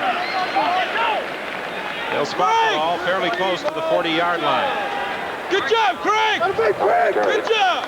Dan Rashovich shouting encouragement from the sidelines to Craig Ellis. Toronto'd like nothing better right now than to move this down and put it in the end zone and get back into the ball game, because they have got the win right now in the third quarter. So if they're going to make it, they've got to get it started now. Chris Woods goes wide to the right. Joyner and Ellis out to the left.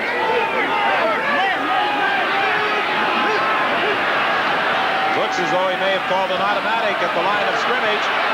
Throwing big ball.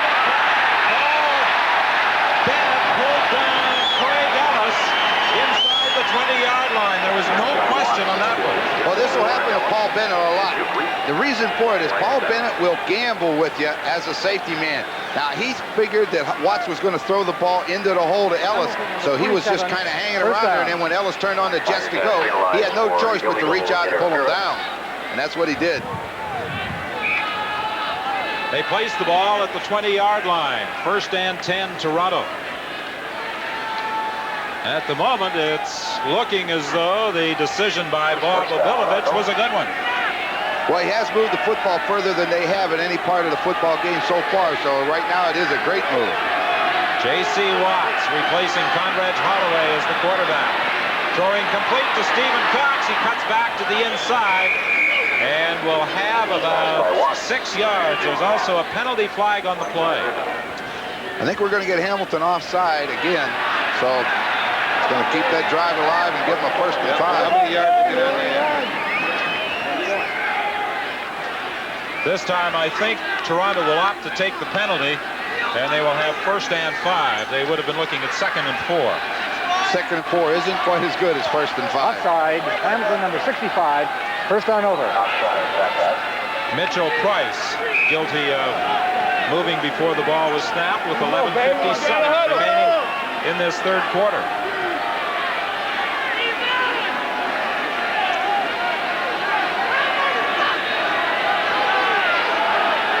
First and 5 from the 15-yard line.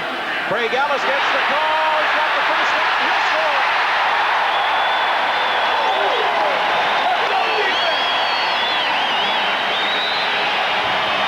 Well, that's what the Argonauts needed. Well executed. That offensive line's been taking a beating in that first half from Hamilton. They come out in the third quarter and move it down the field for a touchdown, and that's what they needed to get back into the ball game. Maybe Leo was right. I always said Leo knew what he was talking about. You can see the blocking. Good job up front. He cuts it all the way back in, gets turned outside, and now Paul Bennett will miss him. Now it's over. Dan Ferrone, the man who has been perhaps the top offensive lineman this season, responsible for that key block, enabling Craig Ellis to get to the end zone. Lance Chomick adds the point after, and we'll return with the Toronto kickoff right after this.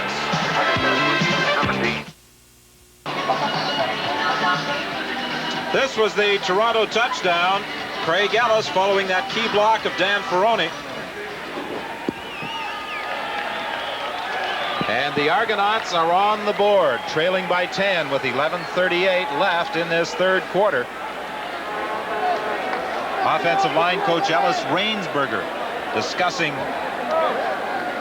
that touchdown run by Craig Ellis, and if it worked so well that time, why can't we do it again? That's right. They liked whatever they did. Ferroni's explaining it to them how they handled it up front. Rainsberger's going to agree with it, and they may change some of their other plays to block it the same way. This ball will take a big bounce. The kickoff by Hank Olisic. And it isn't going to go through the end zone. It's going to result in a single point.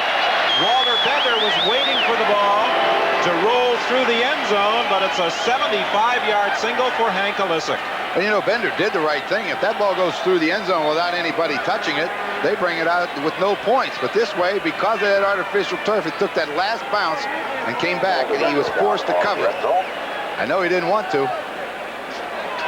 Obilovich now hoping that his defensive squad can stop Mike Kerrigan. And if they can, the Argos have a great opportunity to get right back in the ball game. Walter Bender broke away from the initial contact and will have a gain of 10, maybe 11. That's just good running. He hit into where the play was designed to go. Nothing there. He went outside and found some daylight. Watch, he tries to go inside. Toronto's got it stuffed up pretty good. Excellent job up front. Nicholas, I believe, forced it. He bounced outside and picks up good yardage. Hewitt shut his eyes, ducked his head, and got beat. 1st and 10, Hamilton. The ball is at the 46. Bender again.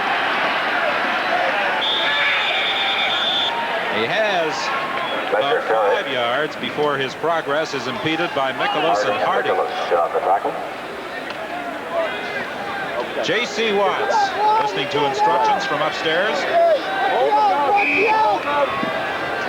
Maybe that's the reason he had success. He can hear what the spotters are telling him. That's right. Conrad Holloway earlier said he couldn't hear what the coaches were saying.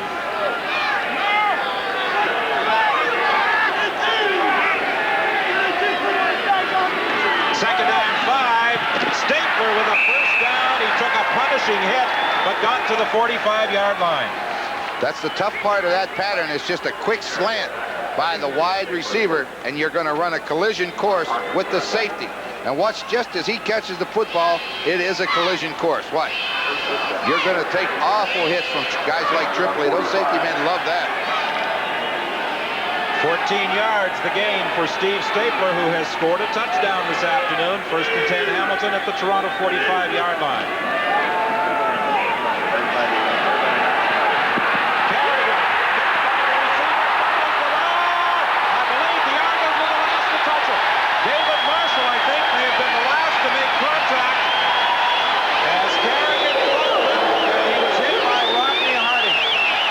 Just going to say he made a wise move in pulling it down, but he pulled it down and he didn't get control of it because of the hit, and the ball come loose. You're going to see it. He's going to pull it down here. He tries to throw deep. Now he doesn't like it. Pull it down. Didn't get it put away. Marshall knocks it out of his hands, and the Argonauts touch it last before it goes out of bounds. Their ball. So things change in a hurry in a football game, and right now the Argonauts got it going their way. 9:23 remaining in this third quarter. 1st and 10, Toronto at their own 51-yard line. J.C. Watts continuing at quarterback, operating from that shotgun. Screening over the middle. Warren Hudson gets to the Hamilton 52, stopped there by Mitchell Price.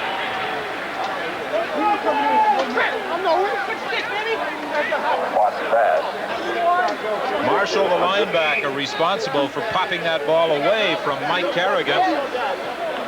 And the other linebacker, Willie Pless, was the last to touch it before it went out of bounds. They hope they'll have a rest over at that Toronto bench. With the offense now out there under the direction of J.C. Watts. First down to Stephen Cox inside the 40-yard line. And if J.C. Watts continues to play like that, they'll get the rest. Well, that's what they need. They need to get a rest. They've been on the field too long. Just turn out. He's got a one-man inside on a hook, and then he just throws it outside to Cox. Cox plants it, goes inside Les Brown, right up the seam, gets all he can get before he gets hit by Ezrins, and then Brown comes in to help out. First down, Argonauts. They're a better football team with Steve Cox in the slot because he's got the speed, and that helps Paul Pearson. Woods is wide right. 1st and 10 from the 39. Incomplete. It bounced into the arms of Paul Pearson. Pass by Watts, intended for Pearson. Incomplete.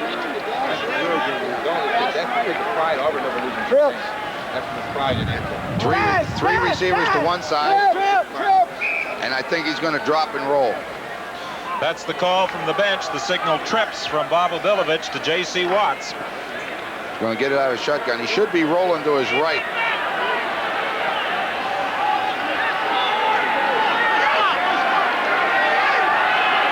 .38 remaining in the 3rd quarter. 2nd and 10. J.C. Watts can't find the receiver. Reverses his field. Hesitates, runs, and gets the first down to the 20-yard line. Stopped by Mark Streeter. The advantages of a scrambling quarterback. You can see Craig Ellis talking it over down there with J.C. Watts as they go back to the huddle. And what happens is, we're going to take a look at it. First he goes to his right. He didn't have anything there. Now when he comes back to his left, he's going to come back and he's going to get a good block. Now he's outside. He sees Ellis. Now Ellis doesn't know whether to go deep or what. Now when he pulls it down, Ellis comes back and makes a half a block on Streeter. If he gets Streeter, he goes to the goal line. 1st and 10. The ball at the 20-yard line. Again from the shotgun. An inside pitch to Craig Ellis. He'll be close to another first down. It worked well, but if I was J.C. Watts, I wouldn't want to run it too many times. Grover Covington like to took his head off. Watch J.C. Watts take this hit. Sure, it's an onside handle, but watch the hit. Covington says hello. Covington a little surprised to find that the man he hit didn't have the ball, and Craig Ellis displaying tremendous balance and stumbling forward. It is a first down. The ball is at the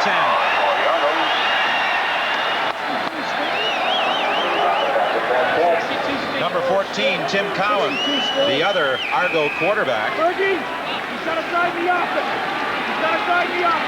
He had some misgivings when the trade was initially announced by the BC Lions, but we had a conversation with him down in the dressing room before the game, and he said he's quite happy to be here in Toronto. Well, you know, you never like to leave a team that you've been with for a couple of years, but usually things will work out for the best if you give them a chance. J.C. Watts trying to screen, and Paul Bennett on a safety blitz had him wrapped up really before he could get the pass away. Well, that's the risk. You know, you always talk about safety blitzes. If the blitz works, they get you. And this time, Paul Bennett comes up there free from the outside. We said they move him up out there, and when he's up there, there's usually some kind of game being played. The game that one was get Bennett free. Harold Ballard, the Tie-Cat owner, he'd love to win that Grey Cup.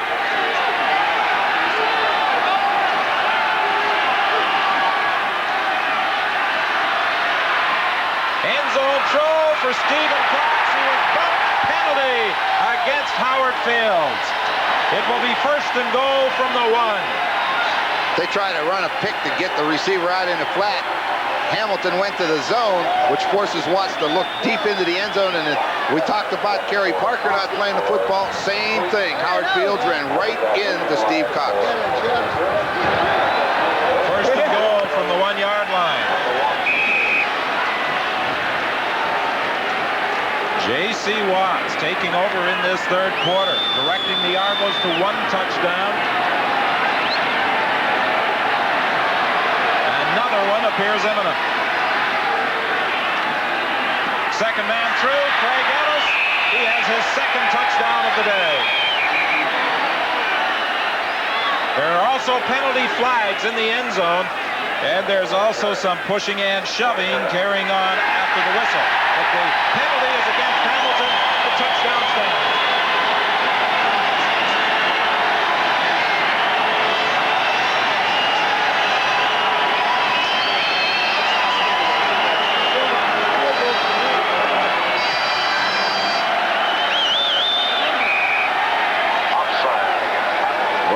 The lead blocker. Just get in behind him. Hudson dives in, and the altercation breaks out as Hudson hits Mark Streeter. and they took exception to something, and that's what got it going. But Ellis was across the goal line. Hamilton was offside, so it's going to be about a 2-point ball game here in a minute. That's what it is, as Lance Chomick gets the point after, and we've got a ball game at CNE Stadium in Toronto, and we'll return with the Toronto kickoff after this.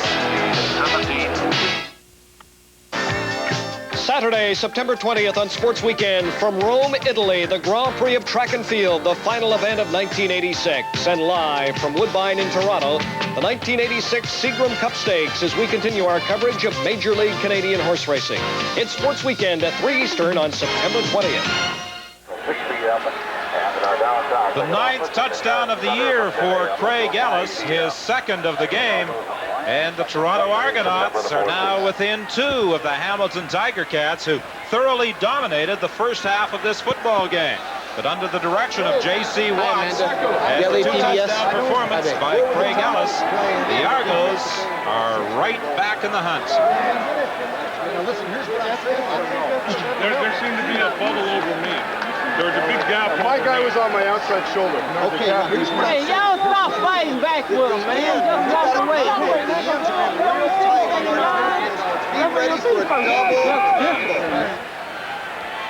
Ellis Rainsberger, the offensive line coach, preparing that offensive line for their next series, which he hopes will come soon. Big kickoff by Hank Olisic to Walter Bender at the 5-yard line. And a big return by Bender as he appeared to be stopped back at the 20-yard line and then broke up the middle to the 31. Well, we said, Don, you have to take control in the third quarter just like you do at the beginning of the football game. This time, the Hamilton Tiger Cats have the uphill battle. Toronto's got the things going their way. They got some momentum, and now it's up to Kerrigan to get them moving again. Well, the Ticats have a better record in this 1986 season than they did after 9 games in 1985 when they went to the Grey Cup.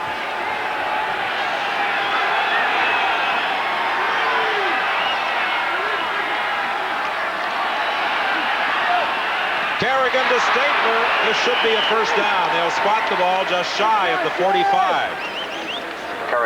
Tripoli and Kerry Parker, and Kerrigan had all sorts of time to pick out his receiver.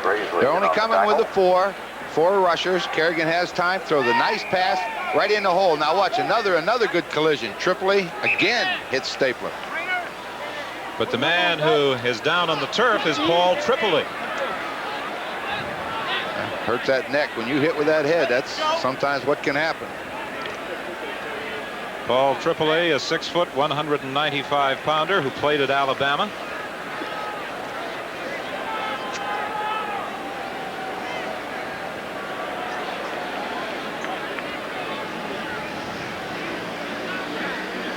He'll be replaced by Darryl Moyer, the ex-Calgary Stampeder and Montreal Alouette.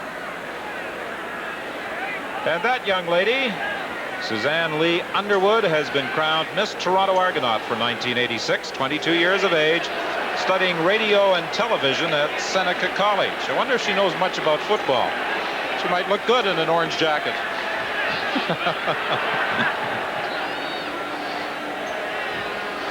Tripoli heading off to the Toronto Argonaut bench as Darryl Moyer comes into the lineup to take his spot at safety.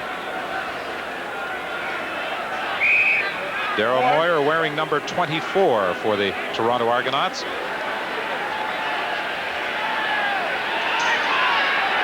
It's 1st and 10 from the 45-yard line. Handoff to Walter Bender, and Bender fights out to the 53.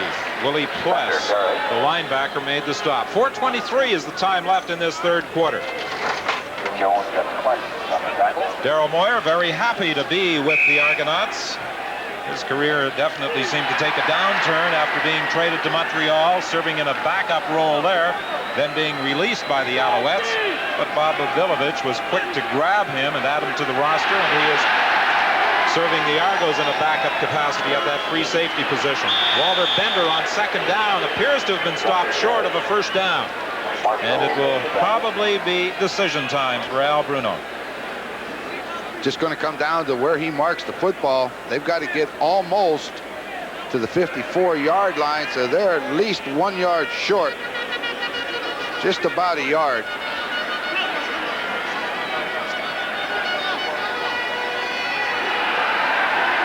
It will be 3rd and inches, and the Hamilton Tiger Cats are going to leave their offensive unit out there. At 6'4", 215 pounds, the quarterback, Kerrigan, should simply be able to dive in there for the first down. Yeah, he should make this.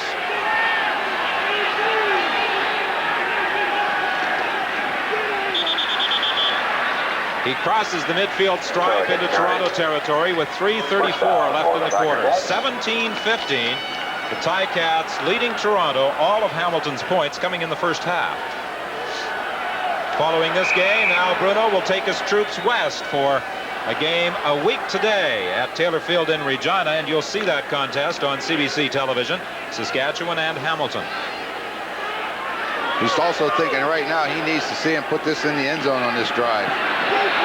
Penalty flag in the backfield, probably a holding call, as Walter Bender carries for another first down to the 41.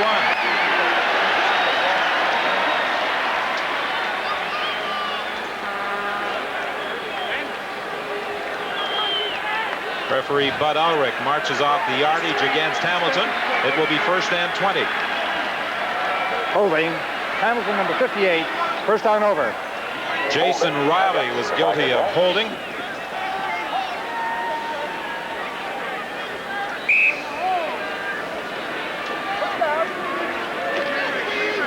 It will be 1st and 20 now from the 46.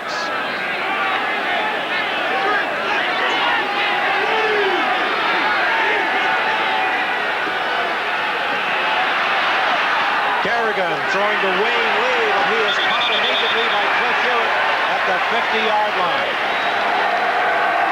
Lee will get 4 yards. It will be 2nd and 16 for Hamilton. Kerrigan's pass was completed to Lee. He wanted to throw that ball inside, up the field farther, but they just hung in there. The Toronto defense did a good job back there, forced him to throw it out there, and Hewitt was there to make the hit, so they're still 2nd and 15. This is a big play. See if they can get the pressure on it. They know he's going to throw it. Let's just see how much pressure they can get. Well, the crowd at CNE Stadium has certainly come alive with the inspired play of the Argos in the second half. Complete to Rocky DiPietro. First down at the 35, and there's also a penalty flag. They're going to call a trip. They're going to call him for a trip, and it was a heck of a throw. DiPietro had under and over coverage, and he still got the ball into his hands and picks up the first down. They're going to get a trip called on top of it. Watch it. He's coming right out from behind Don Moan, the linebacker. Moan trips him. The referee saw it, and that cost him some more yardage. Major foul. Spearing. Toronto number 15. First down. I thought he tripped him, too. They could have called tripping, but Cliff Hewitt is assessed the major foul for hitting DiPietro while he was down with his helmet. And that moves the ball to the 20 of the Toronto Argonauts. Just when it appeared as though the Argos may have stymied the Ticats, they get a big play to DiPietro, then the penalty, and now this carry by Walter Bender. And they are down to the 17-yard line. Doug Mikolas was there to make the tackle. Well, they got him in that passing situation again. 2nd down and 8. So they've got to put the ball up. See who they want to go to. The University of Kentucky, Al Bruno, not only an outstanding footballer, he was also an outstanding basketball player.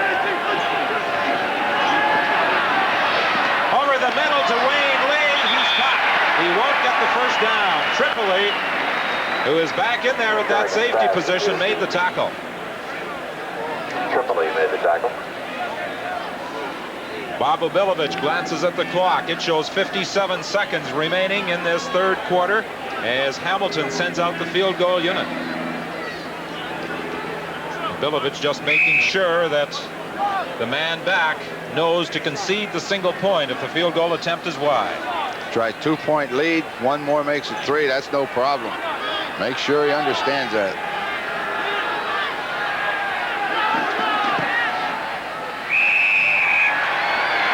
No choice as the kick by Osbaldiston splits the uprights And the Hamilton Tiger Cats lead it by 5 with 40 seconds left to play in the third quarter.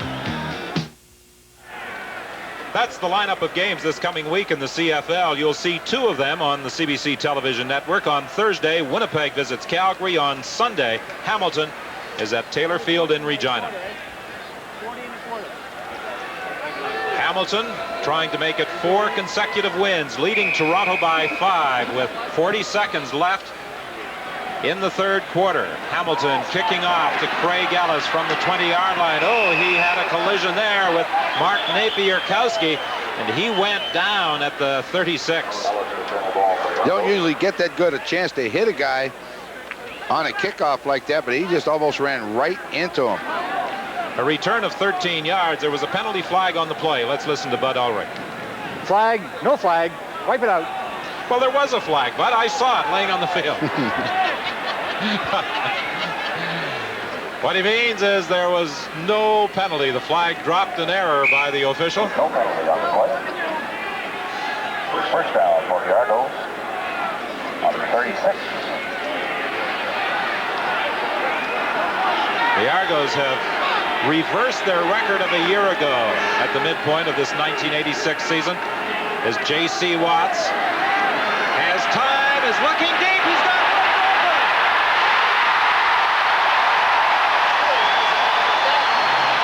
Lance Shields prevented a tackle, but Chris Woods, with just 3 seconds remaining in the third quarter, produces a 54-yard gain on the throw from J.C. Watts.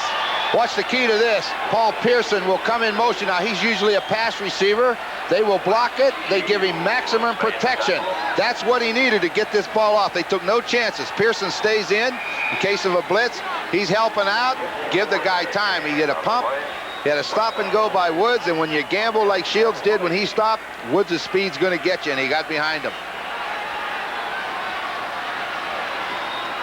First and 10 from the 20-yard line. The inside pitch to Craig Ellis, and he was stopped by Ben Zambiazzi. And that should be the final play of the third quarter. It is. The Argos trailing by 5, but they are in excellent position to reduce that deficit when we start the fourth quarter. Well, as the Argos have moved back into contention on the scoreboard, they have also improved their statistics through the third quarter.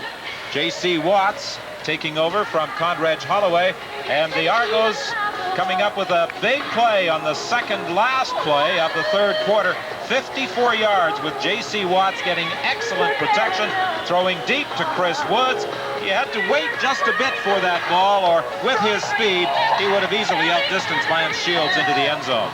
As it is, Lance Shields made a big play for Hamilton in preventing a touchdown. If they can keep him out of the end zone, that'll be a real big play. But the thing that was nice there is Watts knew he was going to need time. He kept in an extra blocker. And when you're going to go deep, especially against Hamilton, you better keep somebody in. So to start the fourth quarter, the ball is down at the 22-yard line. A loss on the final play of the third quarter with Craig Ellis carrying the football. It is 2nd and 12 from the shotgun. J.C. Watts into the end zone. He overthrew Chris Woods. That means the field goal unit will come out. It's probably a good thing he did overthrow him. Paul Bennett was sitting back there where he should, and if the ball was thrown on the money, Bennett would have either been there to knock it down or really rattle Chris Woods, one or the other. Well, Chris Woods, with that 54-yard reception, got the Argos into scoring position. They were unable to put it into the end zone, but Lance Chomick will attempt to cap the drive with a field goal attempt from 29 yards out.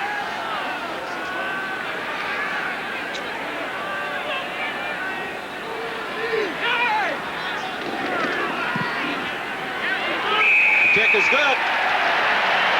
And again, the Argos trail by just 2.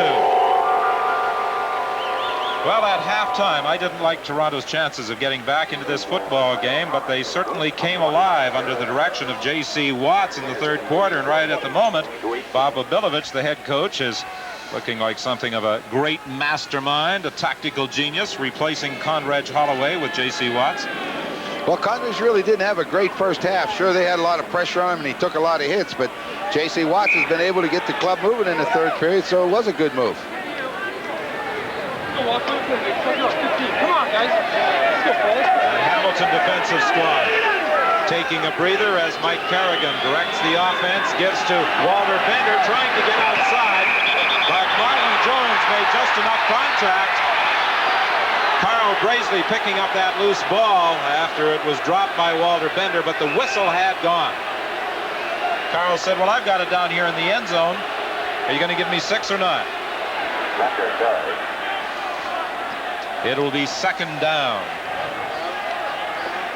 Walter Bender was tripped by Marlon Jones. Jones swung out one hand just enough to throw him off balance, and then Bender was stumbling, and he may have been unprepared for the hit he took.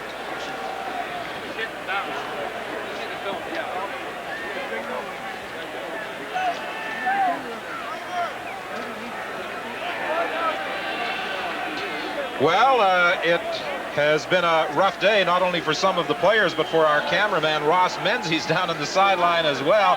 5 stitches required when on the sidelines, Ross was attempting to get a shot of the action and had his cable stepped on, the camera cable, and got whacked in the forehead. But nonetheless, bravely is carrying on. You can see Bender just stumbling after being tripped up by Harding, and he's definitely down on the ground. Marshall comes in, causes the fumble, but he was down. Well, if Carl Braisley saw that, he wouldn't argue the fact that the whistle had gone and the play was dead. He had scooped up that loose ball and put it in the end zone, but the whistle had gone as Bender was down. He comes out, and Steve Jackson takes his place in that Hamilton backfield. It will be 2nd and 8 for the Ticats. DiPietro makes the catch, got short of the first down by Tripoli.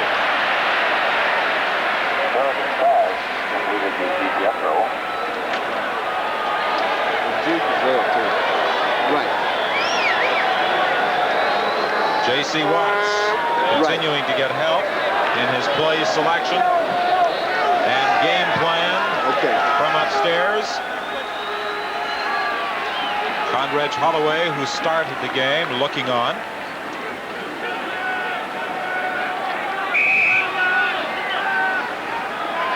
The decision to replace Holloway may have been dictated by the hit he took on the final play of the first half. Big kick by Stapler to Braisley back at the 15-yard line. Braisley trying to outrun Jackson. Puts a move on him and now comes back the other way.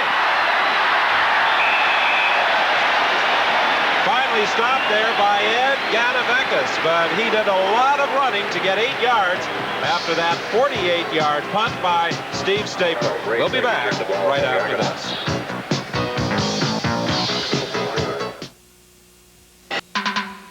Our next game, Thursday, September the 11th, the Winnipeg Blue Bombers, minus quarterback Tom Clemens, travel west to McMahon Stadium in Calgary.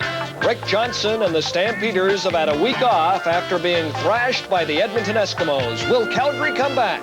It's the CFL on CBC. And Brian, we're looking forward to that game at McMahon Stadium on Thursday. The Calgary Stampeders and the Winnipeg Blue Bombers. An interesting battle for playoff positions developing in the Western Conference. And it's beginning to look more and more as though 4 teams from the West could qualify this year for postseason activity. I tell you, these two can almost lock up 1 and 2 today. If Hamilton can win, that just puts more distance between Montreal and Ottawa, and those two have got to get their act together and start winning some ball games, or that format will come in, that new one. 1st and 10, the ball is at the 28-yard line. J.C. Watt stepping up into the pocket, running the ball, and picks up about 8 yards. Grover Covington and Ben Zambiazzi in on the tackle. Well, you see Grover Covington operating against Jeff Inglis. Mike Walker puts the pressure on him. Now Covington's got to try to get back, but he doesn't make it. Gets in on the play a little bit, but not before Watts does what he does best, and that's run with the football. Covington Price, Walker, and Skillman, the front four for the Hamilton Tiger Cats. Up against the Argo short yardage offense on 2nd and about 1.5. Craig Ellis gets the call. He doesn't get the yardage. Ellis got it. I think it was Rod Skillman who stopped him. You got to hold move and go a little lower. Make sure it's straight. Doug Mikolas being worked on by trainer Fred Dunbar at that Toronto bench, and on the other side of the field, that's Walter Bender receiving treatment. I think we're going to see Walter Bender back in the ball game. Yeah, he didn't seem to be any worse for wear. He's just resting right now, but they're a little bit short. It's a big decision. 11:47 left to play. The Argos are going for it. These two teams had a great battle the first time they met, with the Argos hanging on for a 21-20 win. Hamilton leading by 2 right now.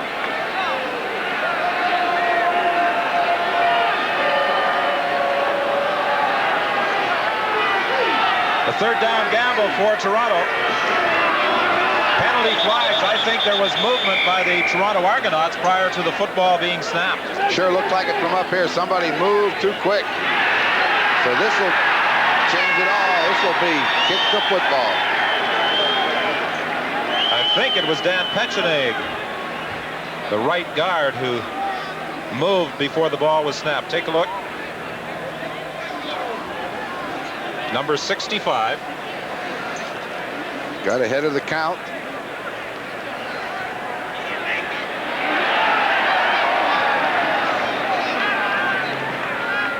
The measurement would have given the Argos a first down. As it is, the ball goes back 5 yards. Now, you might wonder about the measurement. If Hamilton had stopped him short of the first down, they would have got the ball right there. Sure, they declined this penalty, get the ball right there, but since they make it, they utilize the option and take the penalty. That's why they want the measurement first. 11:26 remaining in the ball game.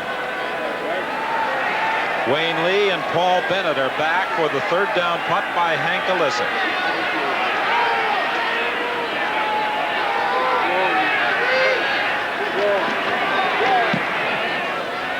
Kicking into the wind, the ball hangs up. Bennett takes it at the 44-yard line and fights his way out to the 50-yard line. That's where the Hamilton Tiger Cats will be scrimmaging, leading by 2 points when we return to CNE Stadium. Well, there was concern on the part of the Hamilton Tiger Cats prior to this game that they might be giving away a lot in the punting department with the injury to Bernie Ruoff. But Steve Stapler, surprisingly today, has outkicked Hank Alissa, who came into the game as the CFL's leading punter. He has really hit the ball well, and it seems like he's hit it well when the Ticats have needed it. He's come up with 2 big punts that's got him excellent field position. Now if they can just take advantage of it and move the ball down there, then maybe get some bigger league.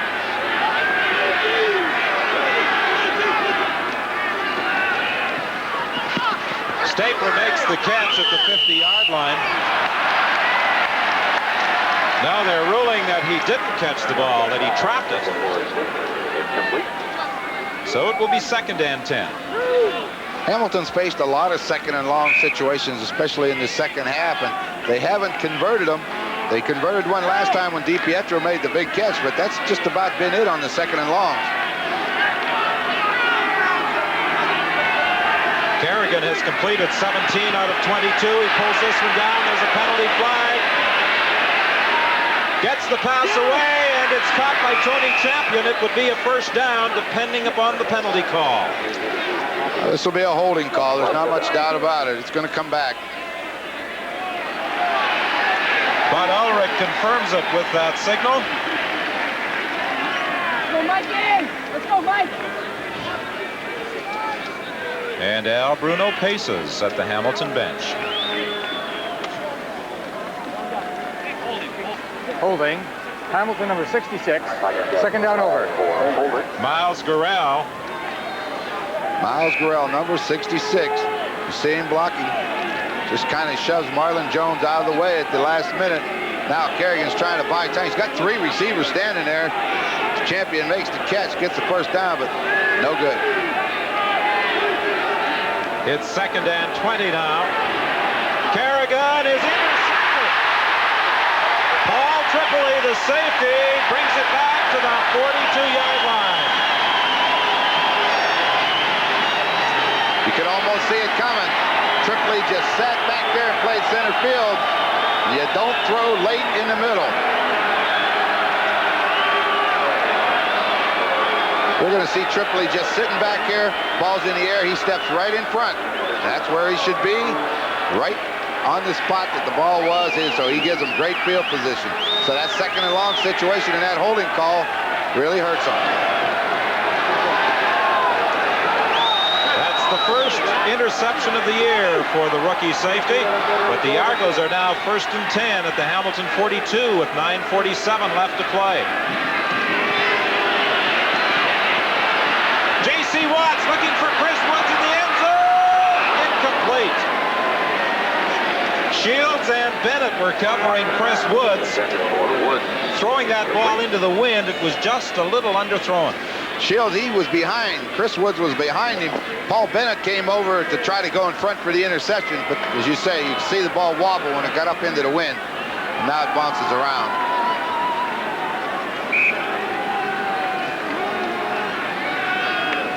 2nd and 10. The ball is at the 42 of Hamilton.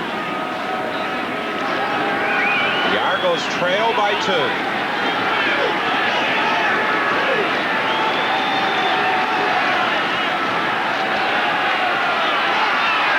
J.C. Watts throwing it off to Craig Ellis. Working against Ezerins. He gets the first down. It's not a good matchup, a running back against the linebacker. No, when you get the linebacker like Leo Ezerins on him, he should outrun Ezerins. And what Ellis did that was good is right at the end, he knew what he needed. Now watch him now, drop it under. Leo Ezerins is just going to sit back here. Okay, the catch is made. Now make the tackle. Too much speed. Now right here, he sees the 1st and 10 marker. He just goes right into Howard Fields, tries to split it, and that's what got him the first down. Craig Ellis has scored 2 touchdowns for the Argos this afternoon and has been on the receiving end of 4 passes. 1st and 10, Toronto at the 30-yard line of Hamilton. Hamilton led, remember, 17-0 at the half. Quickly inside to Joyner. First down at the 15. You know what was amazing about that play is Paul Bennett was up on the corner again, and Watts knew he was going to blitz, and yet he still went ahead and bootlegged. Watch him turn around. Now, he knows Bennett's coming. He just stops and throws it. Almost a big play because they got the blockers out in front of him, and only a tackle at the last by Mark Streeter kept him from going for the touchdown.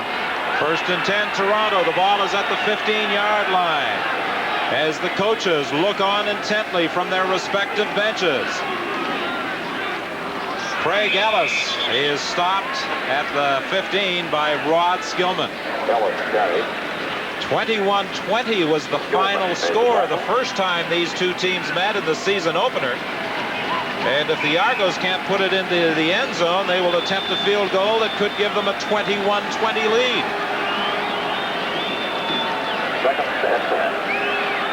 In that season opener, Al Bruno's team had a chance late in the ball game with a long field goal attempt by Bernie Ruoff that missed. Of course, Ruoff this afternoon is out of that Hamilton lineup. J.C. Watts has all sorts of room. He'll score. Well, we've talked about Watts before. He is very, very dangerous as a runner. In fact, he'd rather run it than throw it. And you give him a hole like that, and no one will catch him.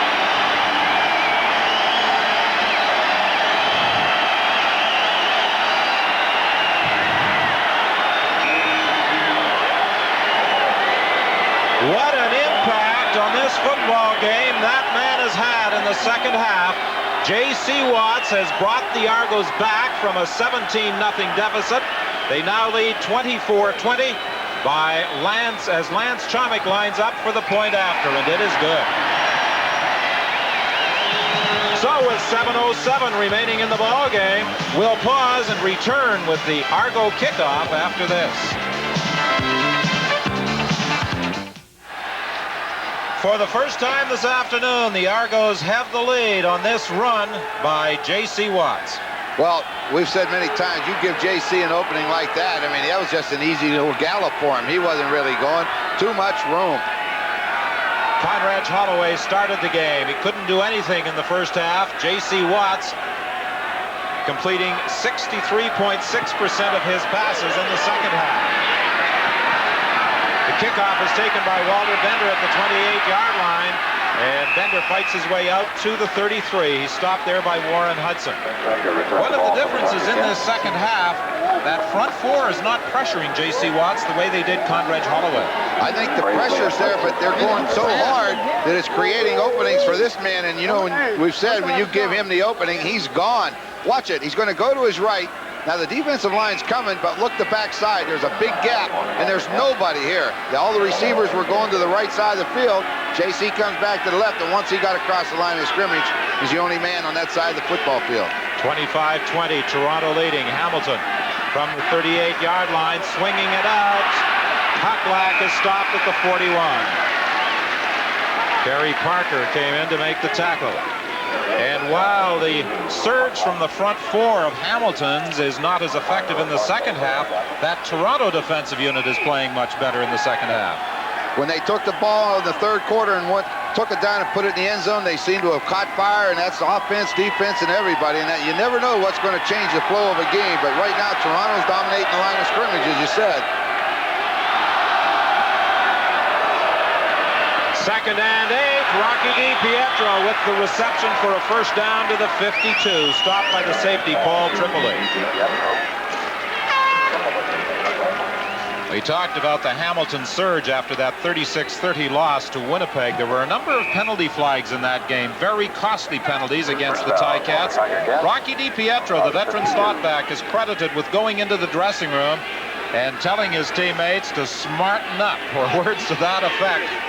And apparently, there were a lot who listened. They took what he said to heart.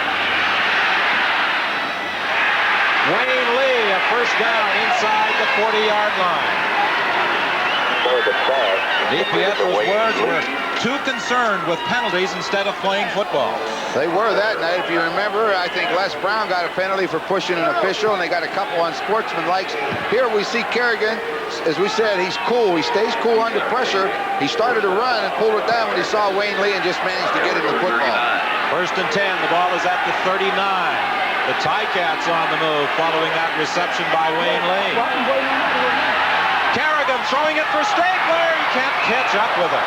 Same type of play as the one in which he scored the touchdown. That time he had to throw it a little bit before he wanted to. He got good pressure that time. Willie Press came inside, and then Marshall again coming on the outside of a blitz, and Marcellus Green was able to run with him. Al Bruno puts on a few miles during the course of a game at that Hamilton bench. He doesn't wear a headset. He give it up to Coach Salvanis, who's the other offensive coach, along with Mike Fergelli, and they communicate between the press box. So Al figures, let them talk. It saves one communication problem. Incomplete, intended for Champion, covered by Marcellus Green. So it's third and 10. 4:39 left to play. At halftime, it almost looked as though Al Bruno's Ticats were home and cooled out. Leo Cahill, the Argo general manager, in the interview spoke optimistically about what his troops might do in the second half. Leo, as usual, correct once again. I didn't like the chances going into the third quarter because they were being dominated by that defense, but all of a sudden the offense has come to life. Paul Osbaldiston with his third field goal of the ball game. A 46-yard field goal. All sorts of conjecture during the week whether Al Bruno would go after the veteran Zenon Andrusician to handle the kicking chores following the season-ending injury to Bernie Ruoff. Then Paul Osbaldiston became available, and he was brought into camp, and he has responded this afternoon with 3 field goals. Well, right now, he's got him into a position that if he ever gets a chance in the next 4.5 minutes to kick his fourth, he could win the football game for them. So with 3 of them, they got to be pleased with the choice that Coach Bruno made. That's right now, it's a big plus. 4:08 left to go. 25-23. Toronto in front of the Ticats. J.C. Watts dumps it off, and Craig Ellis, or I should say Warren Hudson, makes the catch out at the 39-yard line. He'll have about 5 yards.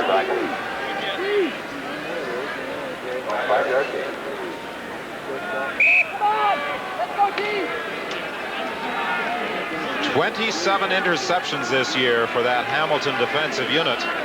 Mark Streeter leads the team with 8. And a year ago, they established the league record for interceptions with 46.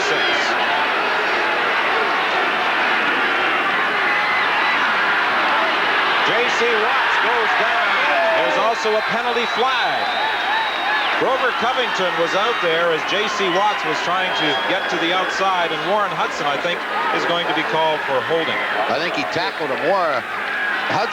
Covington was real wide, too. He was going to make sure J.C. Watts didn't get outside of him, and then as he came upfield to pressure him, Hudson tackled him and pulled him down, and that's going to be the call. 3:17 left to play. Hamilton is going to get the ball back in excellent field position. This has been a very entertaining football game this afternoon at CNE Stadium. We hope you're enjoying it.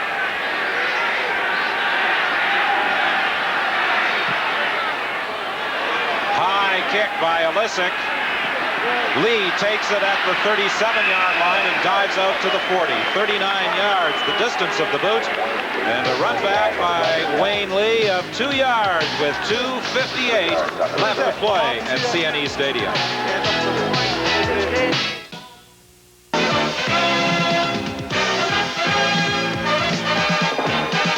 Today's Carling O'Keefe Game Stars will receive a Royal Canadian Mint 1-ounce gold coin presented by Tilley, Canadian manufacturers of fine leather goods, bringing together quality and creativity in all their products. Tilley, for personal leather goods and travel wear. Well, I don't know who the two coaches, Obilovich and Bruno, might nominate for those Carling O'Keefe Player of the Game awards, but we could certainly use some help, Ron Lancaster, because making the choices today is going to be a difficult one. We've had a lot of people play well offensively. People like Steve Stapler, who's punted the ball well. You know, he's caught some passes, but he's punted well and scored a touchdown. Kerrigan's played well. J.C. Watts has played well. Next 3 minutes could tell us something. 1st and 10. Handoff to Walter Bender. He's another who has played well for Hamilton. He'll be close to 5.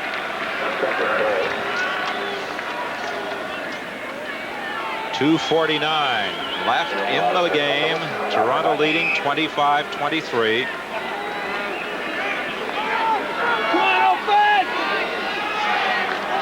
Hamilton middle linebacker Ben Zambiazzi,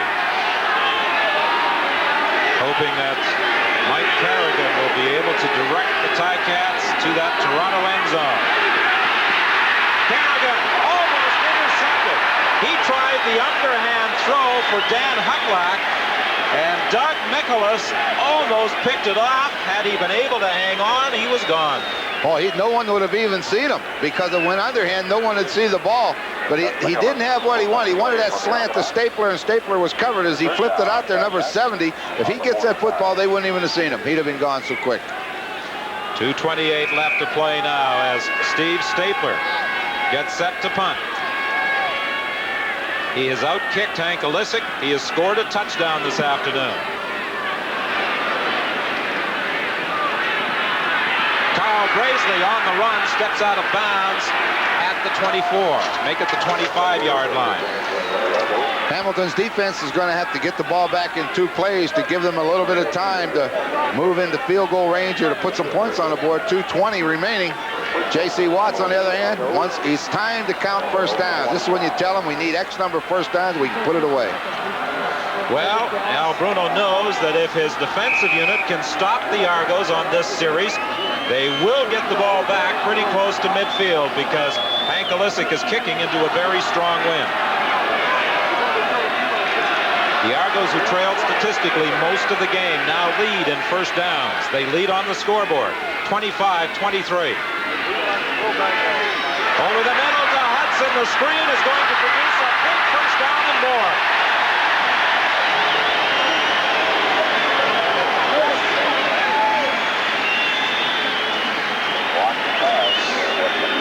Well, you watch Warren Hudson. He's up there like he's going to block. And then just as soon as he allows Covington to go outside, Leo Esmond drops off, and he cuts back inside Dan Peroni. That's a big first down. That's a lot of field position they just made up right there.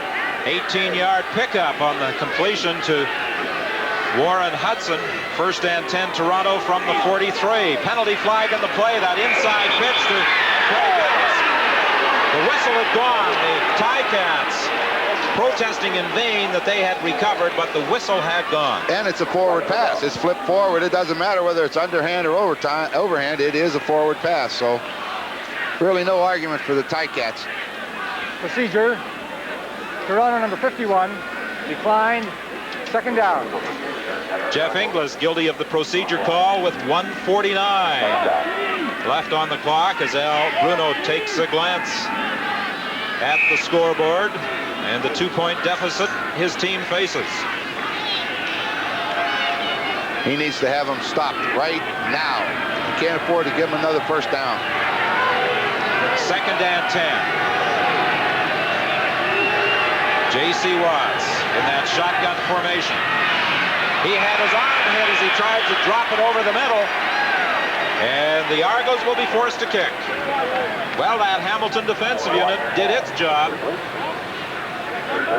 Bob Abilovich hopes that his defensive squad will be able to duplicate that Hamilton performance following this third down punt.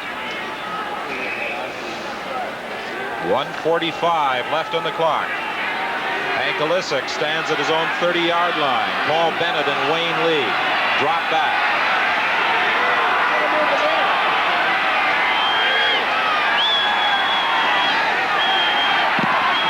Good kick by Olisic.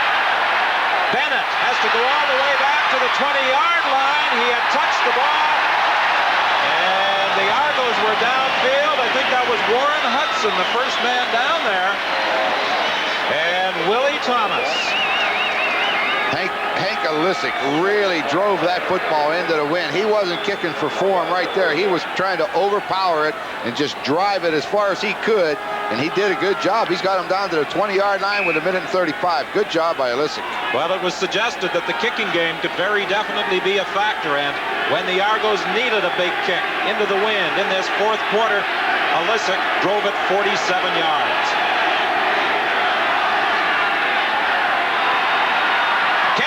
Going deep for Stapler. Oh, he almost had it, and Marcellus Green got a fingertip on it.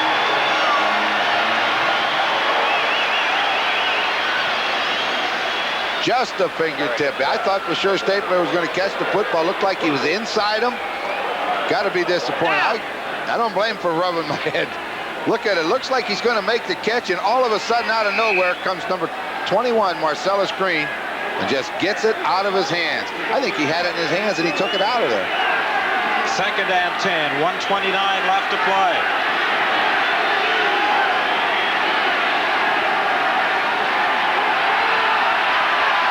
Kerrigan can't find a receiver. Now comes back across the middle to DiPietro, short of the first down.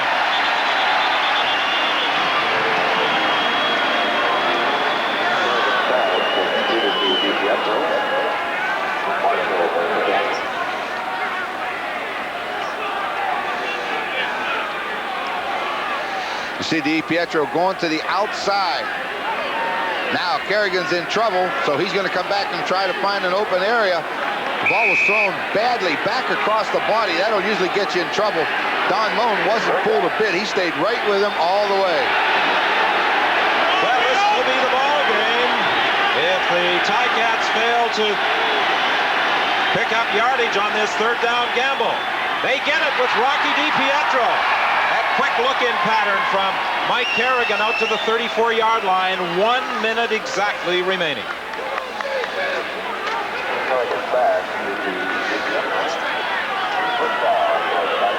First and 10, Hamilton. The ball at the 34. Same play, Rocky DiPietro. This time he gets only 3.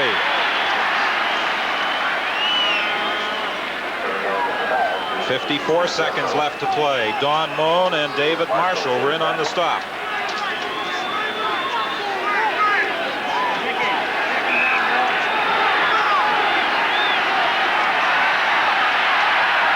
Kerrigan looking for DiPietro again.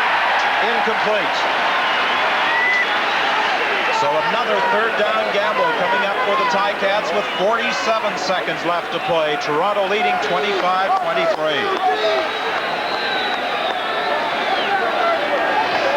A victory would give the Argos a stranglehold on first place in the battle in the Eastern Division.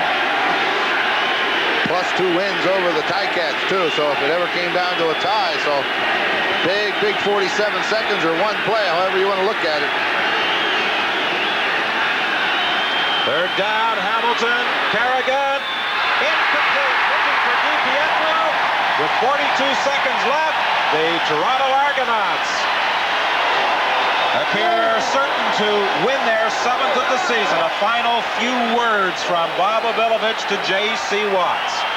He's telling him how much time's on the clock, and J.C. being a veteran should know how to kill off 42 seconds. Now, you know they won't start it till the snap of the ball, and then they'll call a timeout. But with 3 downs, I still think he'll be able to kill off these 42 seconds. Quite a comeback this afternoon at CNE Stadium by Bob Obilovich's Toronto Argonauts, and he can claim pure genius, inserting J.C. Watts into the ball game in the second half, replacing Conrad Holloway.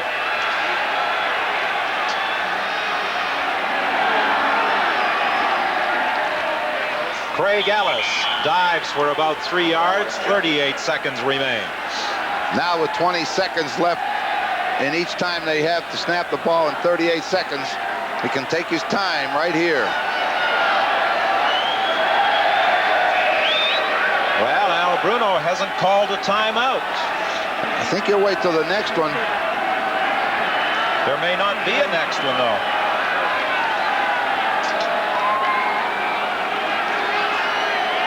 If the Argos pick up a first down,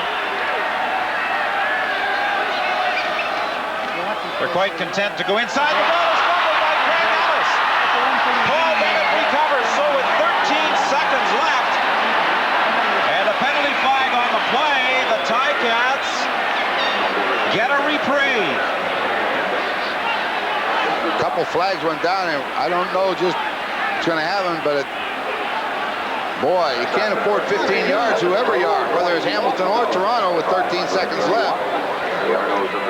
You know, that ball, I was watching the clock, that ball was snapped right at the 20-second count. That's an excellent call by J.C. Watts as far as getting the ball snapped at the right time. First down, man. The penalty. Probably be both sides. Unnecessary roughness against Toronto. Unnecessary roughness against Hamilton. Penalties balance out. First down. Well, a break there for both teams, and that there was no additional yardage tacked on. Big thing, don't lose the football on a situation like that. The football game is over if he holds the ball.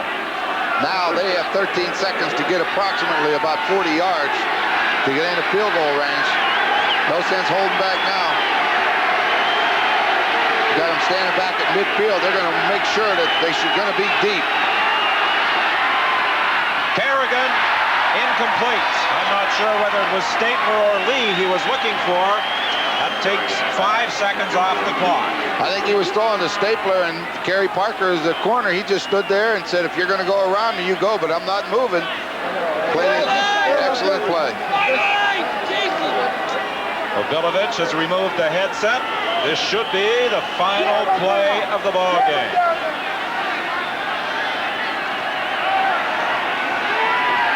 Once the ball is snapped, the clock will start. To the sidelines for Champion. He steps out of bounds. 3 seconds remain. Well, you can't kick a field goal from there, so it's not going to matter. You got to throw this one. Just everybody go. Let's go as far as you can go, and I'll throw it.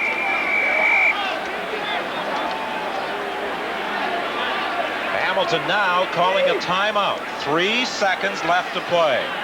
The Ticats, of course, earlier this year, a controversial last-second call in a game against the Cowboys. the game they lost. I'll tell you what you do. Oh, yeah, wait a minute. Put all you guys over there and put champion over by himself. Look over there and put the champion over here. Going to put 3 receivers to one side, like it's one of those Hail Marys where you're looking for the tip. He's going to put champion over here one-on-one with Marcellus Green, and he's going to look to his right and try to beat Marcellus Green deep. That would make it look like a Whatever it is, it's a hoper anyway, so who knows? Just stay out there. We got it, Obi. We got it. One looking for a miracle and the other one making sure it doesn't happen. Okay, watch the bottom of the screen for Tony Champion if the play works, as Al Bruno called it. Oh, he's going to throw deep down the right side, but it's incomplete. Toronto put Don Moan over here also on champion, so they didn't get Marcellus Green one-on-one. A big second-half comeback by the Toronto Argonauts as they defeat the Hamilton Tiger Cats 25-23. I don't know how concerned Bob Obilovich will be, but the Argos have just won the Harold Ballard Trophy as they have made it 2 wins in the 2 games that they have played against the Ticats this season. They have 1 more game coming up. But more importantly, the Argonauts now lead the Eastern Division by 6 points over Hamilton.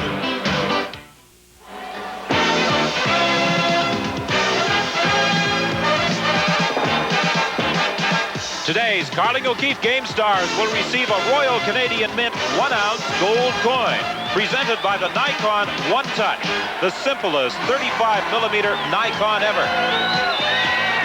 And by Tilly, bringing together quality leather goods and travel wear. And while he only played 30 minutes, the performance of J.C. Watts in the second half enabled the Toronto Argonauts to win at 25-23, and defensively, David Marshall came up with a solid performance, and they are our Carling O'Keefe Game Stars. J.C. Watts has to absolutely be bursting inside, I'm sure, with his performance today. Well, I think he was a little bit surprised to even get to play in the 3rd quarter, but he's got to be proud of it because he threw the ball well when he got the opportunity, but he did what he does best, and that's run when the opportunity presents himself. And that touchdown, as we said, it was just an easy little trot for him. That wasn't even a challenge. It was a funny thing. Al Bruno was telling me before the game that his defensive unit was hoping that Conrad Holloway would stay in the ball game. Well, Conrad has lost that ability to run like J.C. has. Conrad used to have it, but he's taken the pounding over the years, and now he doesn't have that mobility. J.C. still has it. Well, they erased a 17-0 halftime deficit, and the Argos win it 25-23. And I don't think there's any way they're going to be caught now in the battle for first in the East. No, because now they win the series. They've won 2 of the 3 games that they're going to play, and you'd have to get 1 ahead of them. And it's now Hamilton's got to try to win a few more games to get some distance between them, Ottawa and Montreal. So that's the key for them. Well, the Hamilton Tiger Cats next Sunday afternoon will be traveling west as they take on the Saskatchewan Roughriders in a game you'll see here on CBC television. The Argos will be at home to BC. Now, let's go to CFL Control and Brian Williams. All right, thank you, Don Whitman. Ron Lancaster, good football game in the second half today. Quickly, the Eastern standings. Toronto's still the only team with a winning record. One other game on this afternoon. In the first quarter at Edmonton, the Edmonton Eskimos are leading Montreal by a score of 7-1. In baseball today, the Blue Jays leading the Chicago White Sox 3-2. Minnesota losing. Boston has defeated Minnesota 9-0. Navratilova beats Sokova in the women's final. Men's final just underway. I'm Brian Williams. So long from CFL Control. The CFL is produced by John Spaulding, our executive producer. The producer of today's game has been Lawrence Kimber in Toronto. Today's game directed at Exhibition Stadium by Ronnie Harrison. Our isolation director today has been Mo Waters. And we look at the names of the people, both production and technical, that make the CFL on CBC all possible. Once again, there's another football game underway. Edmonton is leading Montreal. Dave Naylor and John Johnson in charge at CFL Control this afternoon. In the first quarter, the Eskimos lead Montreal 7-1. Once again, the final score in this ball game today. The Argonauts with a big second half to win by 2. Our next